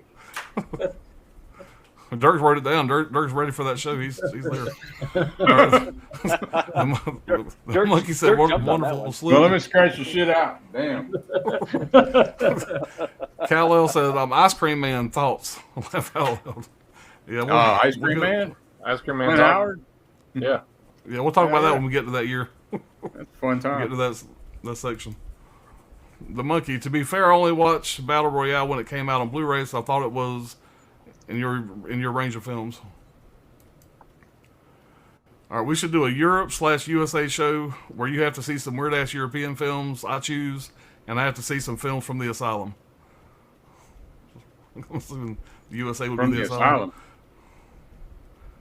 All right, American Pride Studio Asylum. Oh, Asylum film, Asylum, Sharknado, those kind of things. Right, Oh. Sharknado. Oh, gotcha. The that would Roger be torture. Corman-esque. All right, Carlos says, hard to do a 5, but Get Out, Dr. Sleep, Mother, Brightburn, Dark Fate. Yeah, I said it. Brightburn was awesome. Yeah, Dr. Sleep, Get Out was real close for me making my list. So Dark Fate. That's your 5, man. That's your 5. You know? Dark Fate, is that the Terminator movie? Yeah, Terminator. with, Linda Hamilton's old ass. I actually just blind bought Brightburn for like $6. And the 4K, seen I got that coming. I'm gonna check Brightburn was that good. out. I like Brightburn. I like Brightburn a lot. Brightburn. Get Out and Dr. Sleep made my top 34. Oh, I it love was close to Dr. making my Yep. Dr. Sleep was good, man. I mean, somebody mentioned Upgrade earlier in the chat. Upgrade was on my list too. Didn't quite make it, but all right, Caveman, what's going on, man? Hey, man. Oh, guy. Damn, Brad selling this movie like he got money on it. Laugh out loud, good though. Hey, if you love it, you love it, man. Hey, damn right, that's what it's all about, man. That's Drag why we want to do the is, stream, man. Exactly. Drag's Lionsgate property, so 4K Steelbook slipcover. Come on, please. Alan, what would that be if that came out? A bald ass. Hashtag bald ass. That's Oh, yeah. right. A bot ass. Hell yeah. All right, Sid Eubanks I said, couldn't help but laugh when fucking Alan was still there talking about the Joker. If this don't win everything, I'm gonna beat everybody's. It's just the way you dude, said it. I watched the Oscars, but I don't usually give a shit. But I'm sitting there, I'm texting my son going, what the fuck? Fuck Parasite. You know? I'm gonna beat everybody's ass. It doesn't any the costumes. They knew that in Hollywood too. They got the memo. Yeah. Sid I still Eubanks haven't says seen Sicario 1 and Parasite. 2 are my favorites. I've seen it. I like it, but it ain't Joker. I've never worthy, but seen I like it. I've never seen it. It was too hype. I will see it eventually. Yeah, I've never seen it either. Yeah. Sicario doesn't meet No. Scarlet 1 doesn't meet this. Scarlet Nope. 2 would have been in here, I believe, if I remember correctly. But Yep. Scarlet Yeah. 1 is 15. Yeah, Oh, Sicario, man. It's It's a good one. Hell of a yeah, flick. it is. The first one, especially, Yeah. in my opinion. Okay. Kello said I had fun with it. The scene with them breaking in and at the beginning was funny to me, but yeah. What's that? I don't know. I don't know. Breaking in. Not sure. Breaking in at the beginning. Could it Is be he talking Drax? about Sure. Dragon Across Concrete? They don't Maybe. break in anywhere in the beginning. Yeah. I mean, that's what he's talking about, probably. The beginning opens up with a sex scene with Tony Kittles. Yeah. Tori I think he's Kittles, talking about whatever. when he puts the foot on dude's neck and shit. Yeah, maybe that, but they don't break in. I don't know. Yeah. All right, Chrissy, City Bates. Oh, yeah, I love Sicario. Fuck yeah. My number one will probably be Mandy. Mandy's I like good Mandy. choice. It's a Mandy's really good. one. Mandy's a good choice. Yeah. Anthony said, you guys are doing an excellent job talking about these movies. I love these story time segments where you get to really tell us why you love the movie. Yep, that's what it's all about. That's why we wanted to do it. Or why you hate Appreciate the it, movie. Right. It's Fuck that 180 out with us. Stupid Sydney ass said, movie. I Neon love Demon this is a movie. good movie. I enjoyed it. Yeah, I wrote Yeah. it down. Brian, I'm going to check that out. I Yeah, got I that got and the it right Standoff from Sparrow Creek wrote down. I got some others It's in a my little, notes. a little hard to explain without just giving away the shit. Yeah, that's what I mean. Like that Standoff of Sparrow Creek, I had like this much notes because I'm like, you can't really talk. Right. How do you about do it without? Yeah. Yeah. All right, Joker was very good. Yep. Okay, Pop, Joker. I'm gonna beat everybody's ass. In his Chris chat. said, Gladiator is my all-time Dear favorite movie. Yeah, I love Hollywood. Joker. This is my address. Come see me. All right, Pop, did you watch him film during the making of the film? Him getting into character. It's amazing to watch for the tub scene. There's a video out there showing it. Yeah, I watched a lot of stuff on it. Whatever. Another thing I didn't mention is that laugh he did. It literally caused him physical pain. He did that laugh so much, whatever. But they said that he stuck through it. But there was times that he was in physical pain from doing that laugh, and it's just, I don't know, man. Everybody that's played the Joker has to go to that dark ass place. And there's Right. there's people that are like professionals in the field. That I don't know the politically correct way to say it. They work, with the mentally challenged or whatever, the crazy house, whatever you want to call it. Maybe that's not the right thing to say. But they literally said they Go past analyzed that the part, way. Okay, sorry. The way they did that, the way Joaquin Phoenix played that role, they said it was spot on. It said it was amazing. Some of the shit he did in that movie was just, it was believable in playing the role. Yeah. Oh, 100%. Would you say he's the best Joker? Yes. No. Him and Heath Ledger is close. I don't know, man. I can't You really like pick Heath between over those Jack? two. I like both of them over Jack. I love Jack's Oh, too, but shit. both of them are going to be over Jack for me. Yeah. Okay, well I disagree with that one, but it's Yeah. cool. Oh, don't get me wrong. I don't love know, the Jack Nicholson Joker. I love that the Michael Keaton. I love all that shit. Right. But There's something but about for the me, Heath Ledger Joker though. That and He's I go dark back as and forth every time I watch the Heath Ledger Joker. I go back and forth. I don't know, man. It's That random. The pick. Dark Knight should have been rated R, and Right. we wouldn't be a conversation. Great point. Yep. If it was Yeah. rated R, Heath Ledger would have, 100%. got to do some more serious. Right. I mean, what does he do? He throws a fat guy off a bridge. He robs a bank. Dresses he up like a blows nurse. up a hospital. If you let him be the Joker, Yeah, it would have been very Yeah. dark. yeah. Right, you put Jack Nicholson in one of those R-rated Batman movies, he would have knocked it out of the park. That movie been, had been different, been a totally different, Yeah. Tim thing. Burton style Batman, yeah. Yeah, that was a souped up Beetlejuice is all that was. But it did Um, seem like you know. the Joker from the books, in a way. Well, from the old show. I Yeah. should Well, say. whereas Joker Right. is rated Yeah. R. Joker is rated R. It's a hard R, so he Right. could do a lot more. Right. Callow said the Joker sequel is a musical. Oh shit. Yeah, that's what I heard. Really? That's what they say. Yeah. Oh man.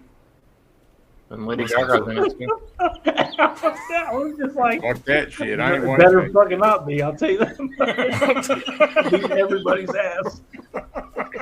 It's got, I will it's got beat Lady Gaga in everybody's there too. ass. All right. That just fucked me all up. All right, the monkey said. I don't know when he said that. All I could think was, and the award for best musical, The Joker. The award for best everything has to win everything, or I'm beating somebody's ass. I was still stuck on Heath Ledger, Brokeback Joker. Yeah, Brokeback Joker. Yeah. All right, the most odd fact of directors is the director of Oz. Indian in the Cupboard. Indian in the Cupboard, the kids movie. Yeah, I guess so. Damn, Well, that's a trip. Hey, that's Lady Rain. Gaga's Harley Quinn in part 2. I think I have heard that. Yeah, she was good in Star is Born, man. She was really good in that shit. She was good in she House was of Gucci too. I like House of Gucci. Yeah. I have no problem with the cast, man, but I don't want a movie where they just fucking sing the whole fucking time. Yeah, no, You know? all right. either, man. I mean, I don't like fuck that. musicals. All right, wrap it up. You know? I can't All right, stand Alan. musicals. You know? I got something to say, but I'm going to fucking sing to you for 10 fucking minutes. Yeah. No, Not- I Alan- Break it out in song, No. you know. Alan, this is not a drive-through. Okay, everything's all right. I don't know, man. That bums me out. Alan, stop backing up I reverse hate from the drive-thru. Batman. He's right back in that fucking window again. So is Batman gonna be in The it opposite too? way. I mean, you know. I said curly fries, bitch. I will beat everybody's ass up in there. Batman gonna dance around and shit. And the award for best foreign film, Joker. All I want is He meat was and a- cheese, damn it. Not everything minus cheese. He was in character Letterman. That's what they say. Yeah. Yeah, that's what they said. Yeah. All right. Caveman says, "Hey y'all, Hey, just man. got home from the hospital. Hope you're doing all right, man. Yeah. At least you're home. Best of luck to Yeah. you, buddy. Hit that like button. I appreciate it. If I see. Yeah. Okay. Let's see. He gave you some good meds there, buddy. I have a love-hate relationship. Phoenix, you guys know me. Talk me in to see Joker. Yeah, man. It's He's definitely heard it worth by now. Yeah. Just see it. Just watch it, damn it. Yeah, watch that shit. This would be a great time to watch that. Yeah, exactly. you're- Yep. All right. Heath is the best, but Jack Nicholson is legend in his own right. He was born to play the Joker. He was, and I agree with what they were saying. If Jack Nicholson could be in an R-rated Joker, Batman Joker movie, yeah, I'd like to. I would love to Maybe see it's that. nostalgia, man, but Jack's still my favorite Joker. I mean, Your favorite yeah. actor too. yeah, my Yeah, favorite so, actor. of course. Right. So I'm a little biased. I mean, if Sylvester Stallone was to play the Joker, I'd be in the same boat. Oh shit! There you go, Batman. Arnold Schwarzenegger is the Riddler in Oh shit! Hey, he was Mr. Freeze. 1 That plus was 2 equals that's a what? scary image. Sly and the Joker. You know. All right, rips and shit. Hollis says, "Shove those music up your ass." Okay, Pops, calm down. Kyle said, "Pop's whole vibe went downhill after the Joker news." I thought, well, sorry, man. I'm good, man. I'm good. All right, guys, we're gonna do the honorable mentions real fast. We're gonna get on out of here. I ain't even gonna do the solo layout. Just go ahead and throw. Well, yeah, why not? We won't break the trend. Go ahead. All right, What you got? I got it's a H.P. Lovecraft adaptation, Color Out of Space. Great man. movie. I gotta check Yeah. that out. I got the 4K. I haven't watched it yet. Yeah, man, this That was a great movie. is an awesome movie.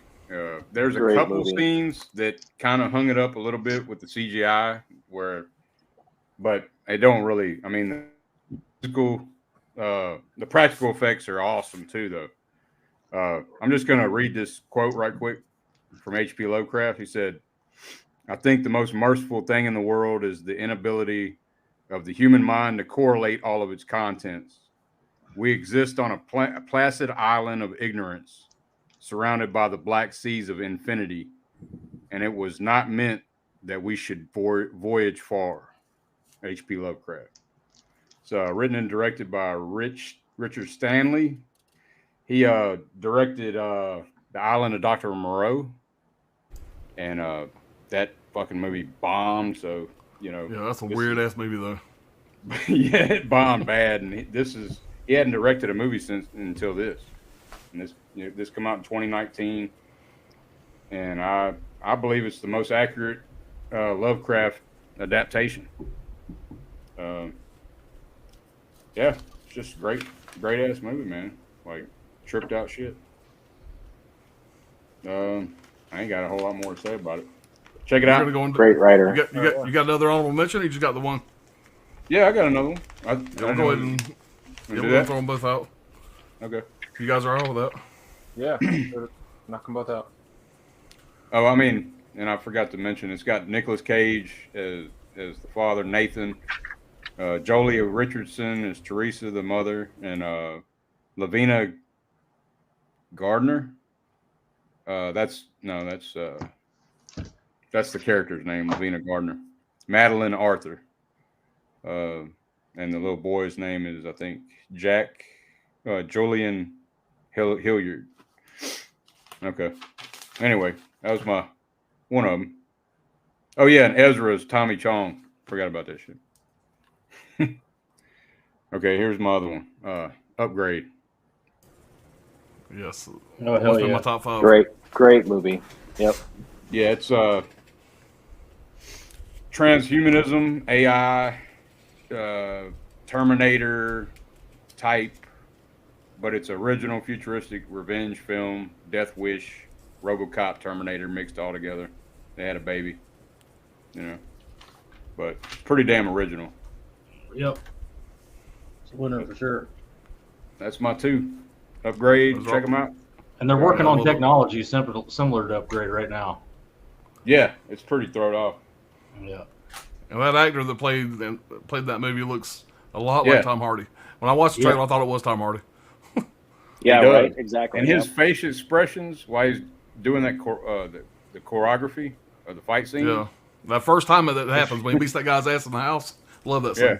And his face is like doing the opposite of what his body's doing. He's like, what the? Yeah. It's crazy, man. Hardcore. That's flick. what's his name? Sci-fi flick. Is it Lee Winnell? Yeah, Lee Winnell directed that. The same director as Invisible Man. Yeah, and Saul with James Wan. Yeah. Oh damn! Yep. Okay. I love that Invisible Man too. Yeah. Yeah.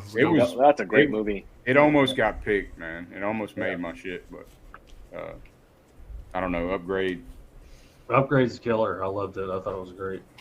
Yeah, Great it's brutal as movie. shit too. That's only a $5 million budget. I mean, to say that sounds crazy, but for what he For a technology movie, that's really low. what he did with that money, it's crazy. Right. It was a great one. All right, Dr. Ordinary, what you got for your honorables? All right, so one of my honorable mentions was Joker, so we'll just go past that part. We just talked about it. But it's funny that somebody You mentioned can talk about it if you want to. movies. Can we talk about the musical? About to get your ass beat, Ryan. I'm going to beat everybody's ass up in your house. Somebody mentioned something about non-American movies. The other thing, other than horror movies, that I cut my teeth on, that I'm a huge fan of the genre, is zombie movies. And this movie, I'm really particular about zombie movies, kind of blew me away, and that was Train to Busan, which is a South Korean zombie movie. There was something about this movie that they captured the whole idea of that edge of your seat, not sure what's going on, something crazy is happening, zombie-esque movie. I thought it was a sleeper hit. It was a great zombie movie. And apparently James Wan is talking about doing an American version of it called Last Train to New York. Oh, really? There's been a lot of rumors about that. Yeah. So, in fact, there's 2 James Wan rumors out there that he's doing Last Train to New York, and he's doing speaking of Stephen King's, he's going to do the Tommyknockers, which I think the Tommyknockers have been officially announced, and Last Train to New York is like a late 2023, early 2024 movie. So that's my honorable mentions. If you're a zombie fan and you've never seen Last Train to Train to Busan, you won't be disappointed. Yeah, nah, man. And the sequel, Peninsula, was kind of a letdown. And the acting. I wasn't a huge fan of Peninsula, but man, you get great, that Train to Busan. You feel that unease and that being on edge, and I thought they did a great. Especially for a movie that is somebody that has reading subtitles, you still feel it. Yeah, the relationship, the acting, through the facial expressions, man, it's damn. And the thing with zombies, the one thing you don't want to be with a zombie is in a enclosed, tight space. Yeah, I think that's why it works so well, because it's claustrophobic as hell. Yeah. Right. Yeah. But great picks, man. Hell yeah. Damn, I didn't even think about Last Train to Busan. That might have. Damn it. I did want to mention one thing I just forgot about Upgrade though, that I didn't notice before. You know when he's going up and he's trying, and then, like, he's shutting down or whatever, and he's trying to punch the button to the damn apartment. Yeah. It says J1 on that apartment. Oh, really? That he's punching the fucking button. That's like a shout out to his boy, Yeah. I thought that shit was cool. That's pretty cool. Oh. It's about time for me to rewatch that again. I don't think I own that on physical. I need to fix that. God, get your shit together, Alan. Yeah, What are you doing with your life, man? Second Sight is a good edition of it, Alan. Do they? You can buy it when they come out with Upgrade the musical. Yeah. That'd be I'll buy fun. the box set. Well, the first one, my honorable mentions. I can't believe somebody didn't pick it. Hell or High Water. Yeah. Oh, good flick. Pretty good movie. I don't know if anybody's seen it. Everybody's fucking seen it. And everybody's like kind of creaming over it now because they got this really cool edition. I got the other 4K. It's the one I watch. I have it somewhere. This thing's still sealed. But great movie, really underrated, and same writer as Sicario. So I love this movie. Ben Foster. I could talk all day about how great Ben Foster is, but he's awesome in this. Check this one out. And the other one is Logan. This is a great movie. That was in one of possible honorable mention. Yep. Yep. Brad, I don't mean to steal your fucking thunder, but look at this. These are my two honorable mentions. You picked the same fucking ones. What the fucking dork. Go on about your business. God damn it. I almost said Logan too. I don't mean to steal your thunder. Let me stop the whole thing. You're good. One thing to note with this release is it has this noir version that's black and white. Oh. I love that when they do that. I'm not like the cinephile snob Criterion. There you are. But for some reason, in movies like this, Fury Road also has a release that's black and white. They really work in these modern movies somehow. Anyway, this is really good in black and white or color, whichever way. But really dark, really adult, superhero type story. A good end for the character, good end for the actor, so he's never going to play the character again. So I like this one a lot. Hell yeah. Hell yeah, man. That one got nominated, didn't it? I think it did. I think that one did get nominated for some kind of Oscar or some shit. Yeah. If it didn't, I'll beat everybody's ass. Yeah. Brad, I do have this limited edition. Still looks out of print, by the way.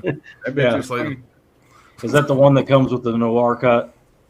Oh, yes. Yeah, I think they all did. I think. It would be a disc that says somewhere noir cut 4K. That he really, really liked the black and white, the noir version of it. He thought it played well. Yeah, it doesn't. I'm sure it doesn't work for everything, and I don't care. You know what I mean? Like, right. It really works for that specific title. damn, I need to see that shit, man. I haven't seen that. Dude. Yeah, Fury Road also has a noir cut, black and chrome edition, where they do it. Noir. Yeah, now I want to check that out for sure. Yeah. Great picks, Brad. That is crazy, man. That's Well, crazy. Brad, I guess we'll do yours since mine's ruined. Yeah, well, I'm going to break this up a little bit and throw some Pixar in the mix. One of my honorable mentions, I love this movie. It was the last movie me and Coco got to see before COVID hit, so it means a lot to us in that aspect too, in theater, I mean. And that's Onward. It's just it's kind of a basic story. Two brothers, their father passed away, and they're able to embark on this quest to bring him back to life for just one day. So it's got Chris Pratt and Tom Holland in there as the main characters. I really enjoyed it, and it's my favorite Pixar movie of all time. So Fucking Disney's Nice. dark, boy. They got some dark shit. Oh yeah, they're They always do. talking They about, start. always talking about death. Yeah. Yeah. So yeah, I had to mention this one, and we actually have the poster in our bedroom of it too. So Yeah. and, Looks like a killer release, though, man. yeah, it's one of those Target. We get the Target editions or whatever. It's got like the I don't know. It's got like a gallery book inside of it, inside of here, Okay. like a book inside and shit. And, Yeah. but it has a slipcover too. It's kind of like a big slipcover. It's got the regular Oh, nice. 4K art underneath it. Cool. Yep. And this one nobody talks about. I love anything Richard Linklater does, and this is just one that, like, it's supposed to be like a kind of like a quote unquote sequel to Dazed and Confused, and it's Everybody Wants Some. Okay. I didn't know about it. Nobody talks about this movie now. Like, it was pretty funny. I think it came out in 2016. That's a Van Halen song, man. Yeah, and Everybody wants some. no real big notable actors in here. I know it's got Zoe Dutch in it. You know, what's her name's daughter? Leah Thompson's daughter in there. Yeah. Okay. It's just a I'm real writing fun that movie. down. I didn't even know about it. It's a real fun one about these group of guys that, you know, they play baseball in the summer and stuff like that. But it's about them in college or whatever, and they're all living together in the dorms and stuff. And it's just real fun, like, you know, kind of a guy's movie where they're just ripping on each other the whole time and stuff, and just having a blast. If you like Dazed and Confused, I definitely recommend this one. Hell yeah. Got some great music in it too. So it's a sequel to Dazed? It's one of those. It's like you know how they called The Wildlife a sequel to Fast Times at Ridgemont High? Right. Yeah. It's kind of like that. It's like a spiritual sequel. You It's know, like another Same decade character? kind of thing. Or yeah. It No. has nothing. It has nothing to do with Dazed and Confused. It's just kind of like in the same vein of that. okay. Same director and everything. So I got you. Nice picks. What'd your two, Well- Alan? What do you think, Alan? Well, I do have some things to say about Logan that you didn't mention, so I'm going to say that, I guess. And I'll show off the steelbook again, since that's the only thing I really got to work with. Let's see that in full screen. Let's see that Steelbook's full screen. Yeah. There you go. It looks killer, man. Seriously. Back. And, yeah, it's a cool release, man. Yeah, I hadn't seen that. People were like, what the fuck? You know, probably at me, but, you know. But I've always liked the Old Man Logan stories from the comic books. This is set in 2029 in the future. All the X-Men have disbanded. They've done something where there hadn't been a mutant child born in like however many years, and so like I said, the X-Men have been disbanded. Logan is starting to lose his power to self-heal. So me and him have a lot in common. We're getting older. Everything hurts. He gets shot multiple times, and it takes a while for the bullets to fall out of him. I have the same pain when I put on my socks.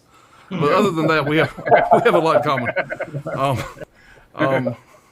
Logan basically agrees to transport a young girl to the Canadian border, finds out that she has similar abilities. They made her out of his DNA, so they have the same kind of abilities to self-heal, and they got the blades and all that stuff. This is an R-rated movie, which Logan absolutely needed an R-rated movie. And the opening scene, when he's sticking his claws through somebody's head multiple times, I said, oh yeah, I'm on board. This is what I've been waiting for. Fucking ripping people's arms off and shit, legs off. Yeah. They say the F word in this movie 35 times. And if you've seen the other X-Men movies, which I'm fans of, it was wild to see an X-Men movie R-rated throwing all the F-bombs out there. Logan being the Logan he's supposed to be. And you can't do that anything other than R-rated movie. Like Brad said, they also have the black and white version of this, which is fantastic. Movie had a $97 million budget. A $97 million budget. It made $226 million in the States and $619 million worldwide. Came out March 3rd, 2017. Directed by James Mangold. Patrick Stewart, by the way. You can't sleep on him either. He's much older in this. You know the powers that Patrick Stewart has, but Xavier has. Professor X, sorry. And basically, he's starting to get dementia. And so every time he has a seizure or whatever, all kind of shit goes down. You know, you don't want somebody, one of the most powerful mutants in the world, to you know, have mental problems. And the way they did that, and I read some behind the scenes stuff of how they did the Hugh Jackman thing. You know, Hugh Jackman's acting like, you know, everybody kind of freezes because he kind of freezes everybody around him. There's somebody behind Hugh Jackman pulling him with a rope during that scene to make him really strain, kind of break out the effect. It's kind of cool how they did it. That's all I got on Logan. The other one that he stole from me was Hell or High Water. I ain't got a whole lot to say about that. He ain't already said. Everybody needs to see the movie. They ain't already seen it. It's fucking great. It's fantastic. Taylor Sheridan was a Texas Ranger. Where's my notes here? Sorry. Yeah, Taylor Sheridan was a Texas Ranger for 30 years. Hold on. I left that apart. The director, Sheridan, Ty Sheridan, Taylor Sheridan, whatever I guess they call him both. I think his uncle was a Texas Ranger for 30 years, and he was a consultant for Jeff Bridges during the movie. That's what I was trying to say. You have a divorced father and an ex-con brother that robbed banks to try to save their family ranch in West Texas. Due to Chris Pine's schedule, he was filming Star Trek Beyond. He was only available to shoot for 2.5 weeks. So all of his scenes were shot together at the very beginning. And $12 million budget, made $27 million in the States, $37 million worldwide, came out August 26, 2016. And that's what I got. That's also, it's Taylor Sheridan, by the way, same dude that did Yellowstone. Yeah. Okay. Yep. Yeah, he's in Yellowstone, and he co-created it, wrote it, and 1883. And didn't he do Wind River also? Wind River, Yeah, Sicario. Also almost made my list, by the way. I've watched One a thing few. you didn't mention about this one that you should have. Anybody ever notice when you watch this, Logan does not smoke in this. Right. Normally he has a cigar in his mouth. Hold on. Oh, yeah. Yes, he does. But he does grab a handful of cigars out of the store. There's a reason he grabs the cigars. So he has cancer in this. That's the thing. He has cancer. So he's not smoking. Then once he realizes he doesn't care anymore, he just grabs a handful of cigars. That's the theory, at least. He never says that he has cancer, but that's the reason he's not smoking at the beginning and all that stuff. Something along those lines, some sort of cancer-like, thing. But if anybody hasn't seen Logan at this point, I'm fixing to spoil it. At the very end, I'm watching this in the theater now. I'm watching a fucking superhero movie and getting teared up. The very end when they have the cross on his grave and it turns sideways a little bit, turns into an X. Classic. Great way to end it. Right. I mean, I loved it. So I thought that was a nice little touch. But guys, we've been going for 3 hours. I was shooting for 2, but it's been a great time. I appreciate everybody in the chat. I'm going to go and finish up what's out there in the chat, and we're going to get on out of here. Let's see. Lift off the caveman there.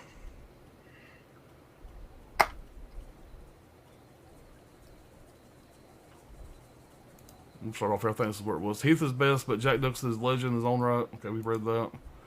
Shove those views. We read that. All right. Here it is. Caveman says he has a UTI for me. Okay. All right. Hope you feel better, man. All right. You tell him, Dirk. All right. Porn spammer. Caveman says the synopsis that Dirk recited. Thank you for the RTE price alert. Think I have it already. All right. Sydney Eubanks says Hell or High Water, awesome movie, very underrated. Logan was good too. Hell or High Water, Ben Foster cut his teeth and 6 foot under. Yeah. I mean, he's really underrated in this movie. Look at this poster. Look how big their heads are compared to his. Yeah. He's such a. I mean, their heads are huge. But I mean, just Ben Foster's. I think he's the best in this movie, in my opinion. He's almost always the best actor in every movie he's in, generally, because he's just a killer effortlessly. And he's a real artsy fartsy type guy, and he's playing a hick from West Texas. Yeah, he's a great actor, man. Very underrated. It's actually shot in New Mexico, not Texas. Okay. My little K-Man says that he loves Onward, and great music too in Onward. What's going on, Garrett? What's up, everyone? It's so killer watching someone hold up Onward wearing a Maniac shirt. Hey, that's what it's all about. That's why I like Brian so much. Yeah. Caveman says they have singing and dancing hamburgers and French fries, along with plastic miniatures of the Van Halen band members. He's talking about that John Cusack movie. Oh yeah, he's talking about the Everybody Wants Some scene from Better Off Dead. Better Off Dead. Better Off Dead, yep. I want my $2. Yeah. $2. Hollow Note said good night to all. Caveman says Punisher with Ben Foster. Well, guys, thank y'all so much for being here. This is going to wrap up our first episode of our series. We don't have a date yet, but roughly about the same day and time in 2 weeks. We're going to do, what is it, y'all, 2010 to 2015, right? 2011, 2015. 11, 15, right? Yeah. Is it 11? 15. Okay, 11. my bad. Yeah. So, 11. so 11 to 15 is going to be the next January 1st, 2011, December 31st, 2015. And Hell yeah. and so like I said, I'm going to get to work on that, and I'm sure you guys will as well. And we'll be back with some more great picks. So, Yep. What do y'all you think? guys got anything y'all need to say, or y'all want to talk about before we get out? What do you think I think the standout movie was, of course, my number one, Hereditary. Yeah, it was Everybody- Brad's number 5. Yeah, Everybody picked that shit. Come on, man. Listen, once everybody sees this movie, it's not even going to be close. We're going to be going crazy for this. People are going to be going, Nobody Check it ever out. wanted it. yeah. Yeah, Hereditary. It's all obviously was the. Yeah, I think this stream. I'd be curious to see the next set of years if there's going to be I'm another standout that surprised everybody that picks. everybody you know? picked that movie. Nah, that's what I wasn't, man. That's. I'm very pleased that they did. I'm Yeah. very Yeah. pleased that they did. Right. So, Yeah. but guys, we'll see y'all here in a couple of weeks. I'm sure we'll do something before then, but that's our next planned one anyway. But guys, thank y'all everybody for everybody getting together to plan this. It's been a blast. Yep. All fun. Looking forward to the next one. So you guys take care. We'll see y'all on the next one.